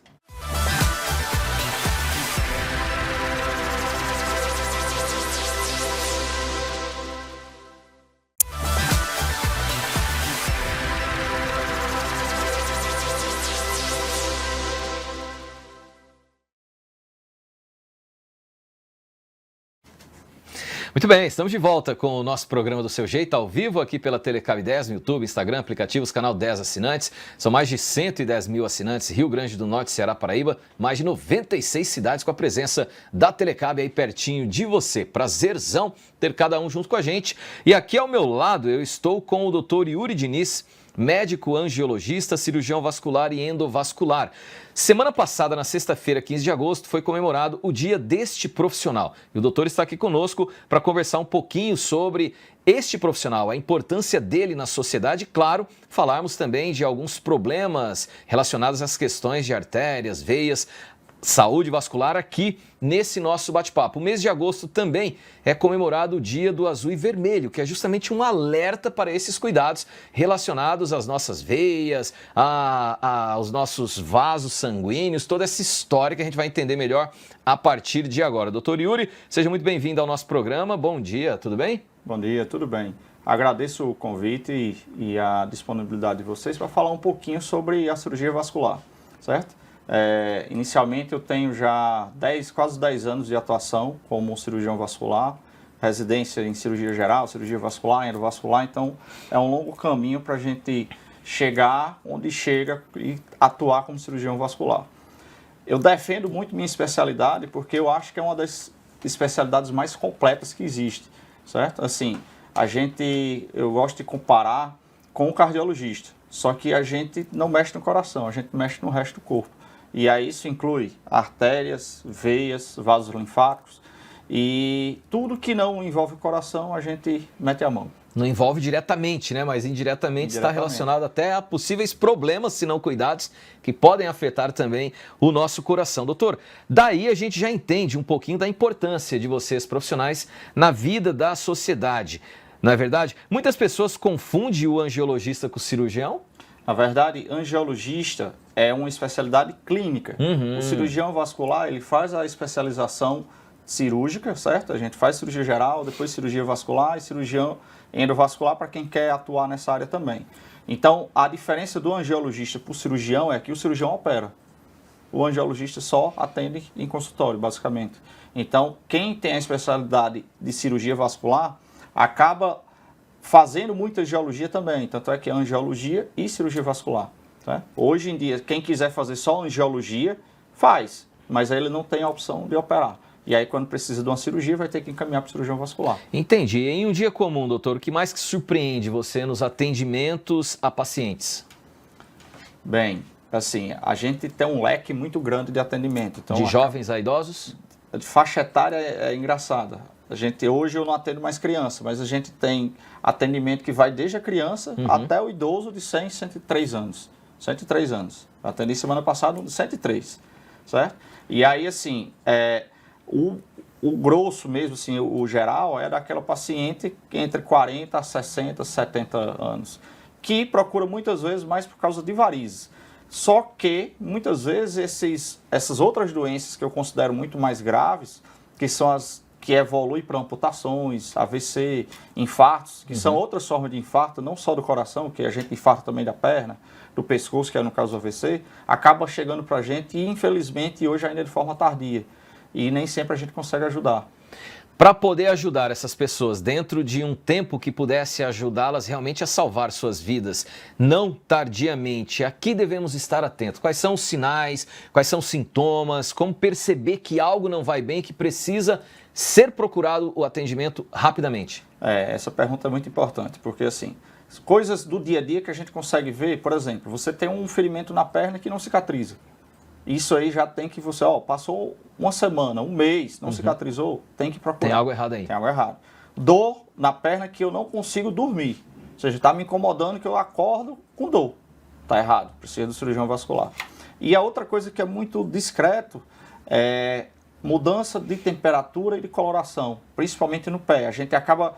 Cirurgião vascular é igual a perna, mas não é só perna, né? Mas assim, a doença acaba aumentando muito mais nos membros, porque... Como a circulação é mais distal, mais próxima do pé, mais longe do coração, então o sintoma aparece mais tardiamente. E aí esse sintoma mais tardio fica mais difícil do paciente dizer, não, isso é da idade, isso aqui é coisa que vem aparecendo mesmo, é normal, estou idoso, estou sobrepeso e está doendo e está mudando de cor. Mas quando você vê mudança de temperatura, ferimento que não cicatriza e... alteração da coloração do pé, por exemplo, um pé está branco, o outro está vermelhinho, procura o cirurgião vascular. Tem alguma coisa errada. Pode estar sendo uma trombose sendo preparada ali? Pode ser uma trombose. E aí, assim, a trombose, a gente tem que pensar que são dois tipos de trombose. Todo mundo pensa que a trombose antigamente era o AVC. Verdade. Teve uma trombose, ficou com o lado do corpo paralisado. Não. O AVC, você fica com o corpo paralisado porque obstruiu a carótida. E quem trata a carótida? O cirurgião vascular. Certo? Então, essa cirurgia também é da gente.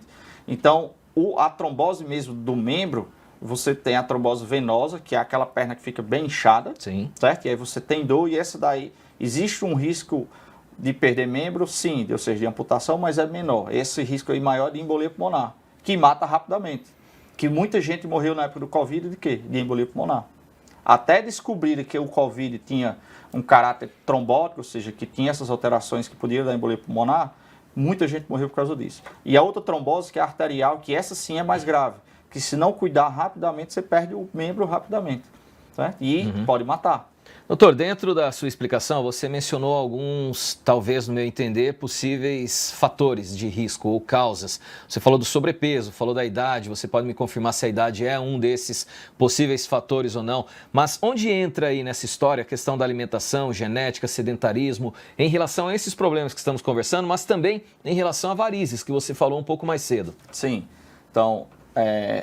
Todas as doenças têm um caráter genético, de certa forma. Só que umas também têm alterações do ponto de vista do que você faz no dia a dia, que são as adquiridas, né? Então, o paciente que tem sobrepeso, ele vai ter uma tendência maior a ter alterações circulatórias, pelo sedentarismo, certo? E, no caso das varizes, pelo próprio peso corporal, vai aumentar e vai aumentar essa sobrecarga nos membros, que vai fazer com que dilate as veias. E aí tem um aumento dessas varizes. A questão genética, principalmente, eu acho que é o fator mais importante para as varizes. Então, eu tenho uma genética positiva para varizes, minha avó tinha, minha mãe tem, e aí você tiver a sorte, não vai ter. Mas na maioria das vezes você vai ter também. E aí, por exemplo, no caso das mulheres, tem as questões hormonais e a gravidez, né? Que isso são fatores de risco que vão fazer com que aumente também essa incidência de varizes, além do aumento da idade. Certo? Então, quando eu tenho uma evolução na idade, até hoje eu brinco muito com meus pacientes seguintes. Uma coisa que eu nunca vi foi ninguém voltar no tempo. Né? Assim, a idade vai aumentando e você vai aparecendo coisas novas. E do jeito que você nasceu com varizes ou com veias normais, essas veias, se você tem uma genética favorável para varizes, essas veias vão dilatando e vão se tornando varizes. E aí entra uma pergunta. Eu tenho vasinhos, já são veias doentes? Sim, são veias, tudo é veia. Só que são varizes no estágio inicial. E aí esse estágio inicial vai evoluindo de forma que pode evoluir para uma úlcera, certo? Isso aqui todos os dias a gente está tendo paciente com úlcera no consultório. Por quê? Por varizes no estágio mais avançado que dificulta a cicatrização. Ontem mesmo eu atendi uma paciente de 50 anos que tem 7 anos com a ferida que não fecha. Você imagina passar 7 anos com a úlcera na perna que não fecha. Tá legal. Eu ia conversar isso um pouquinho mais adiante, mas eu vou aproveitar que a Cleide, nossa simpática e querida amiga aqui da Telecab, está com a gente nesse momento, está aqui no cenário, e ela aceitou o convite do doutor para poder demonstrar ao vivo como se faz alguns tipos de checagem, de exames, através de um equipamento que é fortemente utilizado dentro das tecnologias e profissionais desta área lá nos Estados Unidos e que o doutor tem e trouxe para a gente aqui poder conferir ao vivo como que funciona. Pode abrir a câmera aí, Daniel, isso? Abre a câmera, a Cleide está aqui mostrando. Obrigado, Cleide, pelo seu carinho, pela atenção e disponibilidade, tá? Doutor, o que vai acontecer aqui? A gente vai depois conversar sobre o que nós vamos ver aqui nesse exame, tá? Mas para poder liberar a Cleide, que ela tem um horário também de saída, eu vou aproveitar logo para a gente entender o exame e depois eu e o doutor vamos continuar por aqui conversando mais sobre essa questão de varizes, saúde vascular, saúde arterial, toda essa importância que esse profissional traz para o nosso dia a dia. Então vamos lá, doutor, fica à vontade para explicar. Então, isso aqui é um aparelhinho que a gente chama de realidade aumentada, certo? Então a gente vai ver, através dessa luz, as varizes que ela disse que só tinha os vasinhos, mas tinha dor nas pernas. E aí a gente disse, será que só são vasinhos? Então, através desse aparelhinho, a gente consegue ver as varizes maiores que enchem esses vasinhos aqui, ó, que ela tem, certo? E com outro aparelho, que é o ultrassom Doppler, a gente utiliza para ver as veias mais profundas. E aí aqui, deixa eu mudar aqui o ângulo. Aqui a gente consegue ver bem, ó, a varize dela. Quer dizer que isso aí são as veias. As veias você consegue mais ver internas, certo? Que estão enchendo os vasinhos que ela tem. Aqui essas embaixo. veias que aparecem mais abertas, é sinal de que elas estão em estado de dilatação, estão se dilatando, é isso? Exatamente. E aí essas veias, que no caso aí são as varizes, elas começam a dar sintomas. E que sintomas? Exatamente essa que ela falou.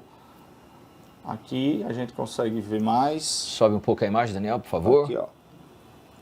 E ele vem acompanhando aqui, certo? Esse equipamento, então, dá uma precisão de visibilidade muito grande para vocês profissionais. Exatamente. Vocês conseguem ver além. A gente vê o que está abaixo da pele com essa luz. E que não é visível aos olhos, apenas ao olho nu, né?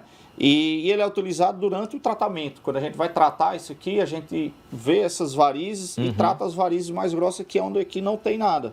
Se a câmera mostrar aqui, ó, aqui ela tem um vasinho, mas para baixo a gente não vê nada. Verdade. Quando a gente joga a luz, eu vejo que tem algo aqui embaixo que está enchendo essa variz maior. E aí eu vou complementar esse exame com o quê? Com ultrassom. Esse exame é complementado com ultrassom para se chegar ao diagnóstico do tipo de varize. Exatamente. O tipo de varize e qual o tratamento que eu vou propor para resolver o problema dela. O problema dela é o problema do paciente. Tá legal. Cleide, muito obrigado, tá? Você pode passar aqui na frente da câmera, fica à vontade, pode passar ali, ó. Isso, pode passar nessa câmera aí. Muito obrigado, Cleide, por se dispor a estar com a gente. Obrigado, viu, Cleide? Para permitir aqui essa explicação ao vivo para vocês de casa e entender um pouquinho mais. A gente vai fazer uma pausa aqui para o intervalo comercial, vamos reposicionar as câmeras e a gente volta já com você explicando mais sobre o que nós vimos aqui ao vivo, tá? E alguns outros pontos importantes relacionados a varizes, aos cuidados, às atenções que precisamos ter e que muitas vezes deixamos passar no dia a dia, despercebidos por achar que é uma bobeirinha. São bobeirinhas, entre aspas, que podem evoluir para um caso de úlcera e causar situações bem sérias e graves para a sua vida, com risco de amputação, será que de morte também? A gente conversa daqui a pouquinho, depois do intervalo comercial.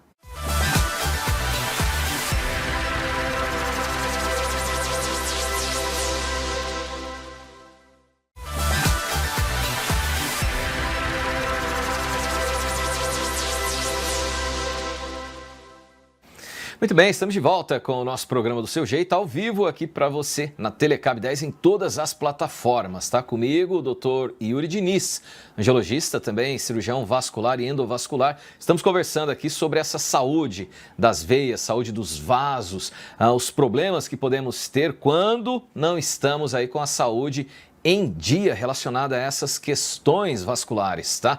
A gente já conversou aqui sobre trombose, a possibilidade dela, já falamos aqui sobre outras situações, veias, varizes, mas a gente conversa mais sobre aneurisma e outros problemas. Será que tem a possibilidade de um problema cardíaco, de uma insuficiência cardíaca devido a problemas nessas veias, devido a problema nesses veículos por onde o sangue deveria passar por todo o nosso corpo ali, toda vez que o coração dá uma bombeada? A gente vai conversar sobre isso aqui também, tá legal? Mas a gente deixou separado um vídeo.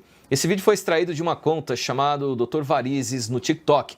E é um vídeo ilustrativo, a qual naquela página o profissional ou a pessoa que produziu o vídeo fala um pouquinho do surgimento da varize, o que são varizes. A gente vai aproveitar a presença e os conhecimentos do doutor para assistir junto e conversar sobre o vídeo e outros problemas para ver se esse vídeo tem informações verdadeiras ou não, porque na internet a gente sabe, tem coisa certinha, mas tem coisas que podem estar erradas também. Vamos conferir o vídeo agora. Entenda de uma vez por todas como surgem as varizes. O sangue é bombeado pelo coração para dentro das artérias, que por sua vez levam este sangue para todas as partes de nosso corpo. Todas as células de nosso organismo são nutridas por este sangue. Já as veias têm como função devolver o sangue de volta para o coração. Este caminho que o sangue percorre desde a sua saída do coração para a periferia do corpo, até o seu retorno pelas veias para o coração, recebe o nome de circulação. O sangue desce muito facilmente do coração até as pernas e os pés, através das artérias. Mas precisa desenvolver esforço muito grande para voltar dos pés e pernas até o coração. Esta tarefa de retorno venoso é executada pelas veias por meio de válvulas venosas que direcionam o sangue para cima. Na pessoa normal, a válvula se abre para o sangue passar e se fecha para não permitir que o sangue retorne. Em algumas pessoas, com o passar do tempo, vários fatores podem determinar ou provocar um mau funcionamento destas válvulas. Com a idade, ou devido a fatores hereditários, as veias podem perder a sua elasticidade. Essas veias começam a apresentar dilatação e as válvulas não se fecham mais de forma eficiente. A partir daí, o sangue passa a refluir e ficar parado dentro das veias. Isto provoca mais dilatação e mais refluxo. Esta dilatação anormal das veias leva à formação das tão incômodas varizes. Doutor, esse vídeo está bem explicado, tudo que foi falado aí tem coerência, tem embasamento, está certo? Parcialmente. Parcialmente. A parte que, assim, que a gente tem que entender um pouquinho é o retorno venoso vem exatamente através das veias, certo? Mas o sangue nem sempre desce tão fácil, que aí entra o outro problema, que é o problema arterial. Você vê que ele falou aí de duas circulações, a arterial e a venosa. A arterial é essa que leva do coração para a perna. Só que lembra da doença aterosclerótica, que é a mesma que dá um infarto do coração? Se você tiver obstrução nesse sistema arterial que faz com que leve o sangue até o pé, esse sangue não vai chegar bem. E aí você vai ter dor na perna sem ter varizes. E aí vai dizer, eu não tenho varizes, eu vou usar uma meia, eu estou com dor na perna. E aí o paciente piora. Por quê? Porque a circulação doente é arterial e não a venosa.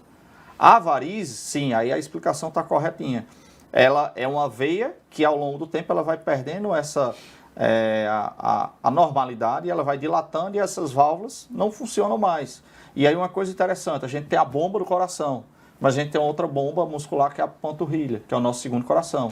Por isso que a gente sempre orienta a todos os pacientes e a todo mundo, musculação e fazer panturrilha. Porque essa panturrilha forte faz com que facilite esse retorno venoso. E aí o retorno venoso melhora, na verdade, vai melhorar esses sintomas e o paciente vai ficar bem. Muitas vezes você tem muitas varizes e o paciente faz tanta atividade física, é um paciente tão ativo que ele não sente nada. Entendi. Doutor, em relação a essa questão dos fatores, né? A gente já tinha conversado um pouco lá no primeiro bloco e ele menciona aí no vídeo fatores genéticos que você havia explicado. E o grupo de mulheres é mais vulnerável a nós homens em relação a esses problemas de varizes? Porque além da genética que pode acometê-las, Tem a questão dos anticoncepcionais, que podem, acredito eu, ser um dos fatores. Essas questões hormonais. Tem a própria gravidez em si, que você falou há pouco. Então, as mulheres precisam estar mais atentas ainda do que os homens? Sim, as mulheres, elas... eu diria que 80% do nosso atendimento é de mulher. É de mulher. Por quê? Porque ela tem mais uma preocupação. Primeiro ponto é esse, né? Mulher se cuida muito mais do que homem. Verdade. Então, a mulher começou a sentir alguma coisa, ela vai logo atrás do médico. E aí ela começa a se preocupar mais, então ela tem uma procura maior. Mas ela tem realmente uma tendência maior a ter varizes exatamente por tudo isso que você falou.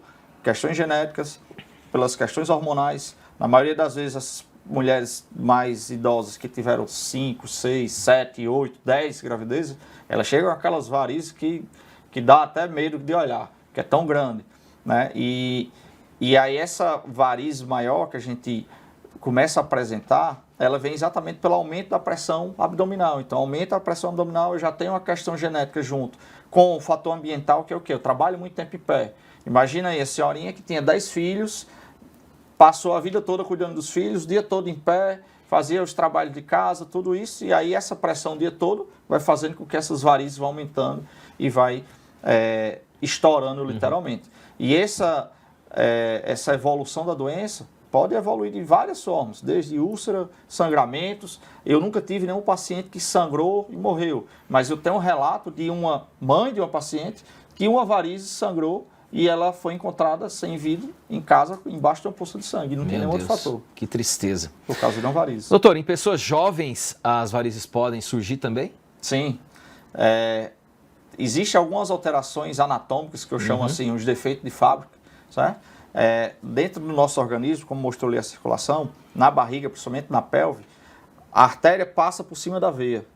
Isso é uma síndrome chamada de May-Turner ou Cockett. Cockett quando já tem sintoma. E aí essa veia, a artéria do lado direito, passa por cima da veia do lado esquerdo. É cruzado. É cruzado. E aí quando tem uma compressão maior, imagina que isso aqui vai ficar achatado. Quando ela achata, faz com que a perna esquerda, principalmente, comece a desenvolver varizes.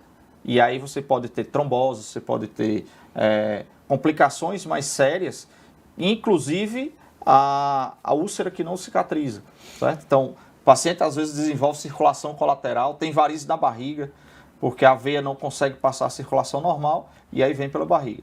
E hoje em dia, tem uma coisa que está aparecendo muito, o pessoal vem investigando cada vez mais, são as varizes pélvicas.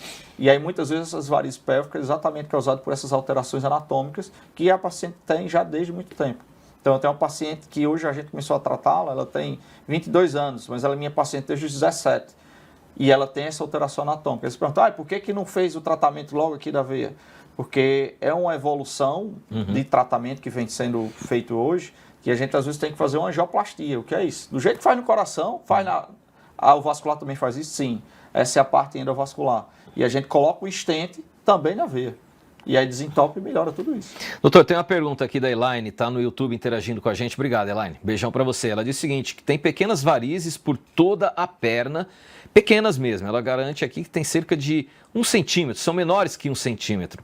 Mas ela percebe que aumentaram bastante nos últimos anos. Ela tem 32 anos e pergunta se o sedentarismo contribui com o aumento e até a aparição. Sim.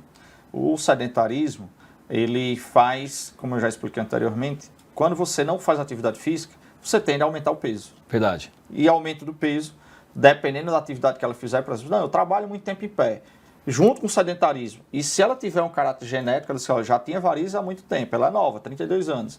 Nos últimos tempos aumentou junto com o sedentarismo, então provavelmente ela também tem um caráter genético aí, se ela for investigar. E aí o sedentarismo contribui com o quê? Com o aumento do peso. Aumentou o peso corporal, eu tenho um aumento da pressão nas pernas. Aumentou a pressão nas pernas, os vasos aparecem. Doutor, além da coloração diferente, além da dor, existe algum sintoma que possa ser facilmente confundido com alguma outra situação e que vale a pena chamar a atenção? Olha, tais situações, tais sintomas, procure o profissional. Vamos lá. Dor na perna de forma súbita. Ou seja, você não levou uma pancada, não fez nada, não se exercitou. Acordei com a perna doendo, certo? Isso, às vezes, acontece quando? Recentemente saiu aí, acho que foi essa semana, o cara estava vindo no voo do Chile, morreu. Teve uma embolia pulmonar. Fez uma trombose na perna, morreu. Então, o que é que ele... Isso aí mesmo. Às vezes assusta, mas é isso, certo? Teve um trombo na perna. Às vezes sentiu a dor na perna. Não, isso aqui é a cãibra. A cãibra também é um sintoma vascular. Por quê? A falta de oxigenação na musculatura faz com que você tenha cãibra. Já vou até descruzar a perna aqui que eu estou começando a sentir aquela ali dormente. Essa cãibra é o quê? A circulação comprometida. Na maioria das vezes é muito relacionada às varizes. Certo. Um outro sintoma que chama a atenção, doutor, eu aguentava caminhar 1 quilômetro. Agora eu não aguento mais nem dentro de casa. Eu começo a andar e já para a dor na perna, eu tenho que parar e me sentar. Esse aí, indiretamente, é um que a gente chama de claudicação. Que é isso? É a dor, você começa a andar e para. É uma angina da perna. Esse é um sintoma bem característico da obstrução arterial. Esse sintoma aí é igual você procurar um cirurgião vascular.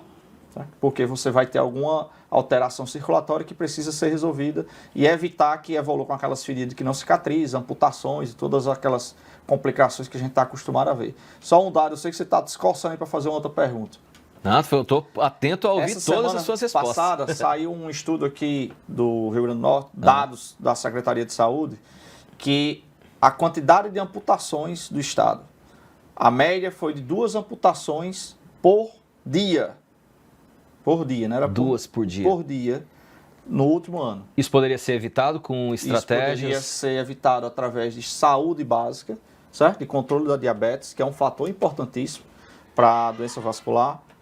Cigarro, o cigarro, aproveitando que o mês de agosto, além do vascular, é o agosto branco. Isso, né? Câncer de pulmão. Câncer de pulmão. Então, o cigarro é um fator altamente incidente no caso de doenças circulatórias. Cigarro está presente em tudo que é ruim. Tudo que é ruim. Né? Até hoje eu só tem uma pessoa que se dá bem com cigarro. Quem está vendendo. O resto ninguém É verdade. se dá. Né? Então, assim, a pressão arterial também está relacionada à nossa circulação. Então, todos aqueles fatores de risco que causam infarto vão provocar alterações circulatórias que também vão dar problemas vasculares que podem ser sérios. A Denise está interagindo com a gente. A Denise pergunta se colocar as pernas para cima é verdade que ajuda, que alivia.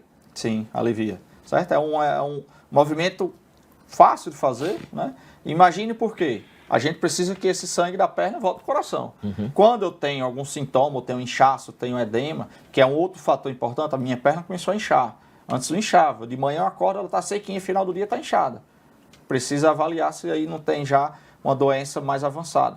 Então, quando eu coloco essa perna para cima, o sangue volta, e aí ele volta para o coração, vai ter alívio do sintoma. Tem mais uma pergunta aqui. Denise, obrigado pela sua interação. Ela pergunta o seguinte: um paciente oncológico que já tem apresentado um quadro de trombose na canela, indo os trombos ali para várias partes do corpo.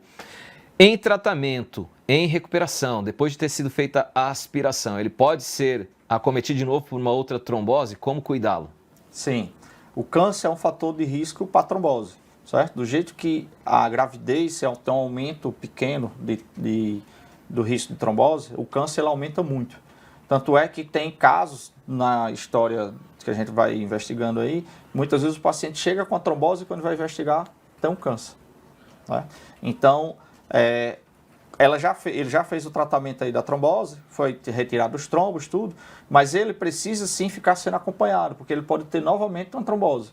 Então, o fator de risco dele só de ter câncer, enquanto ele está com câncer, seja o câncer foi operado, mas ele faz quimioterapia, ou o câncer está ainda em acompanhamento, ele precisa ser acompanhado também pelo cirurgião vascular e ter esse cuidado para não ter uma retrombose.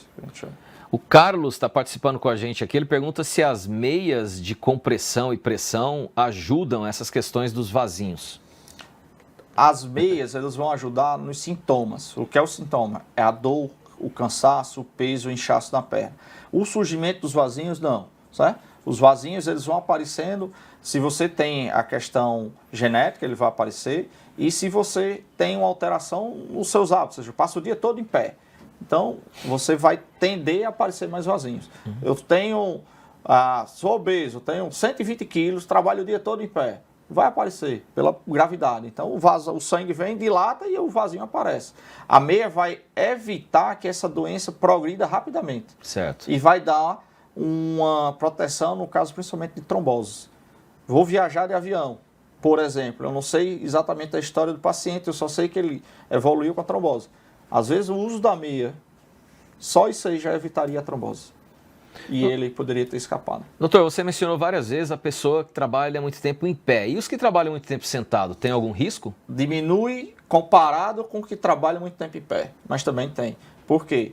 Quem trabalha em pé pela gravidade, eu vou ter uma pressão maior na perna. E a tendência é que enche mais sua perna. Quando a gente está sentado, como a gente está aqui agora, essa pressão acaba sendo quebrada, diminui Entendi. pela angulação da perna. Então, é menos do que quem trabalha em pé, mas também apresenta. Então, sempre que possível, por exemplo, caixa de banco, caixa de supermercado, botar aqueles banquinhos que tem uma plataforma que movimenta e você conseguir movimentar esses pés. E para quem não tem, se possível, a cada hora levanta, dá uma caminhadinha, que aí isso aí ajuda. É a mesma orientação que a gente dá para quem está viajando de avião. Voos acima de 2 horas, levanta e dá uma caminhada. A Kátia está perguntando se calças apertadas e no fim do dia o pé inchado pode ser sinal de problemas como esses. Exatamente o que a gente já falou. Então, assim, eu começo o dia claro. bem, vai passando o dia, eu vou inchando o pé. E aí você vê, às vezes, o pé tá bem gordinho. Aquele pé de cururu que chama, né? Fica bem inchado. Então isso não é normal. Não é normal. Não é Tá normal. legal, não é O só- normal é terminar o dia sem estar inchado. Só que precisa fazer essa avaliação, porque às vezes você não tem nenhum problema circulatório e você tem um inchaço. Aí entra um inchaço que a gente chama de edema postural, certo? Pela posição. Não, eu não tenho variz, eu não tenho problema circulatório, eu não faço atividade física, eu não tenho sobrepeso e mesmo assim minha perna incha. Aí o edema postural. O Vinícius está perguntando, nosso tempo está chegando ao final, na verdade eu já bati o tempo, mas como tem algumas perguntas, eu vou esticar um pouquinho aqui. Sem problema. É só um pouquinho mesmo, tá, doutor? Você me permite também Fique à esticar um vontade, pouquinho de fique à sua vontade. presença? Tá legal. O Vinícius está falando que ele corre e muitas vezes na corrida ele sente dores na canela, a famosa canelite, ele descreve aqui. Isso pode ter a ver com a questão de circulação ou problemas como varizes, vasos ou não? Isso aí a gente precisaria ver, mas assim, tem influência a questão circulatória na corrida? Sim, diretamente. Porque se eu tenho um comprometimento vascular, seja arterial ou venoso, você vai ter uma queda no seu desempenho na corrida. A canelite, na maioria das vezes, é o quê? A inflamação, às vezes, até do osso. Né? Sim. Existe aquela fratura do atleta que você não tem osso quebrado. Você tem uma inflamação do osso. Tá legal. Aqui pergunta que a alimentação, os exercícios físicos ajudam a prevenir? Sim. Se você tem uma alimentação balanceada, sem açúcar, ou seja, você restringe o açúcar, sem gordura, sem fritura, você vai ter um controle de peso. E aí, se eu estou fazendo atividade física regularmente, eu não aumento o peso, eu tenho um fortalecimento muscular, seus sintomas vão ser altamente controlados. A gente, às vezes, consegue deixar o paciente que tem uma doença avançada sem sintoma nenhum, sem precisar de remédio, sem precisar de meia, só com controle da alimentação e da atividade física. Essa pergunta que fiz agora sobre a alimentação foi da Joyce. Joyce, obrigado pela sua interação também. Doutor, para a gente caminhar aqui para o nosso final, existe algum exame que todo adulto ou todos nós deveríamos fazer junto a vocês profissionais, voltado para verificação e até um encontrar de uma maneira preventiva desses problemas? Eu sou um pouco da linha mais antiga, que eu acho que isso aí a gente acaba que está perdendo um pouco na medicina atual. A gente precisa ter ideia de que precisa examinar o paciente. Não é chegar e fazer o exame, eu quero fazer um Doppler.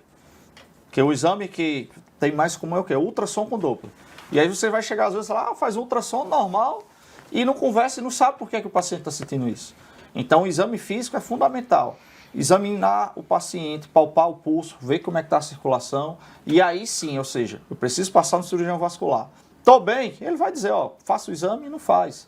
Não precisa. Então, às vezes, você gasta mais fazendo um exame, que não é um exame barato, não é tão acessível, do que passar na consulta com o cirurgião vascular, que vai lhe examinar melhor. E aí você faz o exame, e o exame não dá nada, e você diz, por que minha perna dói? Aí você vai precisar lá. Então, assim, qual o exame que precisa? Passar no cirurgião vascular. Doutor, e os tratamentos existentes, para a gente terminar o nosso bate-papo, o que a medicina oferece hoje em forma de tratamento para essas situações? Depende do caso. Vamos lá. Na questão arterial, que é aquela da circulação que vem do coração para a perna, hoje em dia evoluiu muito e graças a Deus a gente não precisa fazer tanta ponte de safena. Oxe, doutor, mas a ponte de safena não é do coração? Não. A ponte de safena pode ser feita em todo o corpo. É mesmo? Eu não Inclusive sabia. o cirurgião vascular faz a ponte de safena na perna. Como? Se eu tenho uma obstrução na artéria, a gente tira a safena e faz a mesma ponte de safena que fazia no coração, eu vou fazer na perna. E aí eu restabeleço a circulação da perna do paciente. Só que hoje, com a evolução da medicina, a gente faz o quê? O tratamento endovascular. E a gente faz a angioplastia da perna. A gente vai colocar os stents quando for preciso e vai desentupir a circulação sem precisar de fazer a ponte safena. É um procedimento menos invasivo que eu consigo fazer, digamos, a gente faz hoje à tarde inclusive a gente tem esse procedimento para fazer. A gente faz hoje à tarde, amanhã de manhã, estando tudo bem, o paciente tem alta da UTI e no outro dia, se tiver tudo aquilo, ele vai para casa. Vida que segue? Vida que segue. E a outra questão do tratamento das varizes, por exemplo, antigamente só se falava em cirurgia, que é não quero operar de varizes, que vai sangrar muito, vou ter que passar um mês com a perna para cima e não posso fazer nada. Não, hoje em dia evoluiu tanto que quando a gente leva o paciente para cirurgia de varizes, a gente faz cirurgia com laser, com endolaser. Então, ou seja, não tem corte, é igual aquela cirurgia da barriga por vídeo. Então, como não tem corte, a gente libera o paciente muitas vezes, no mesmo dia, está de alta, ele vai andando, ele já no outro dia está dirigindo, as atividades do dia a dia dele, na semana seguinte está fazendo tudo, uma semana está na academia. Então, assim, a evolução é muito grande. Aqueles vasinhos que eu mostrei aqui da nossa amiga Cleide, aquilo ali a gente não precisa levar para cirurgia, a gente resolve no consultório, com métodos que são o laser transdérmico, que é uma outra coisa, escleroterapia com espuma, escleroterapia líquida e a associação de tudo. Então, é muito individualizado de acordo com a doença do paciente e com a realidade do paciente. Tinha uma paciente que eu queria operar e ela disse, doutor, eu não tenho como, porque eu cuido da minha mãe, do meu irmão que é deficiente, então não tem como. Não, tranquilo, a gente consegue resolver de outra forma. Doutor, muitíssimo obride por sua presença aqui. Foi um prazer contar com seus conhecimentos, sua atenção. Espero futuramente contar contigo para a gente conversar outros temas de relevância dentro da sua especialidade ou das suas especialidades. O Instagram do nosso convidado vai aparecer aqui embaixo na tela para vocês que estão acompanhando o nosso programa. O seu atendimento presencial acontece por onde, doutor? Eu atendo na Clínica Angiovasc, que fica ali na Antônio Vieira de Sá, certo? Aqui em Mossoró. E em Caicó eu atendo uma vez por semana, que é na Clínica Santana. Certo? Então tem atendimentos em Caicó todas as quintas-feiras. E nos outros dias da semana eu estou aqui na Clínica Angiovasc. Horário padrão de atendimento? Normalmente tem segunda-feira eu atendo, terça eu atendo, quarta eu atendo e a sexta esporadicamente também atendo. E lá a gente tem uma coisa que eu acho interessante, que é o quê? A gente tem um plantão de sobreaviso no final de semana, exatamente para esses casos de urgência. Então entra em contato com o contato lá da clínica, que tem no Instagram da Angiovasc, e aí se precisar, no caso de uma trombose, uma urgência, um Doppler, que às vezes não consegue em um outro hospital, sou eu e mais outros vasculares que atendemos lá, e aí a gente se organiza e vai atender o paciente lá na clínica. Tá legal, tá aqui o Instagram do doutor agora na tela, doutor Yuri Campos Vascular, tá? Doutor, mais uma vez, muitíssimo obrigado pela presença. Obrigado pelo convite e estou à disposição para mais informações. Vamos contar com isso, pode ter certeza. Gente, muito obrigado a todos pelo carinho da audiência, aos convidados todos que estiveram comigo durante essa semana, grato demais pela atenção e disponibilidade. A partir de segunda-feira estarei para mais uma semana com novos convidados, novos temas, ao vivo para você aqui na telinha da Telecab 10, tá? Bom fim de semana a todos, aproveitem da melhor maneira possível, se cuidem, qualquer necessidade, sentiu algum desses problemas mencionados nesse bate-papo, procura o doutor, procura os profissionais, quanto antes procurar, melhores os resultados, tá? E a minha equipe que vai subir aqui nessa lateral, ó. Um abraço para todos vocês ali, Alice, Érica, Thales, Ticiara Vanderlane, Alessandro, Fabionara, Thiago, Albert, Gabriela, Jonathan, Daniel, Tuca, Joás e o Geilson. Bom fim de semana para todo mundo e até segunda-feira. Tchau, tchau.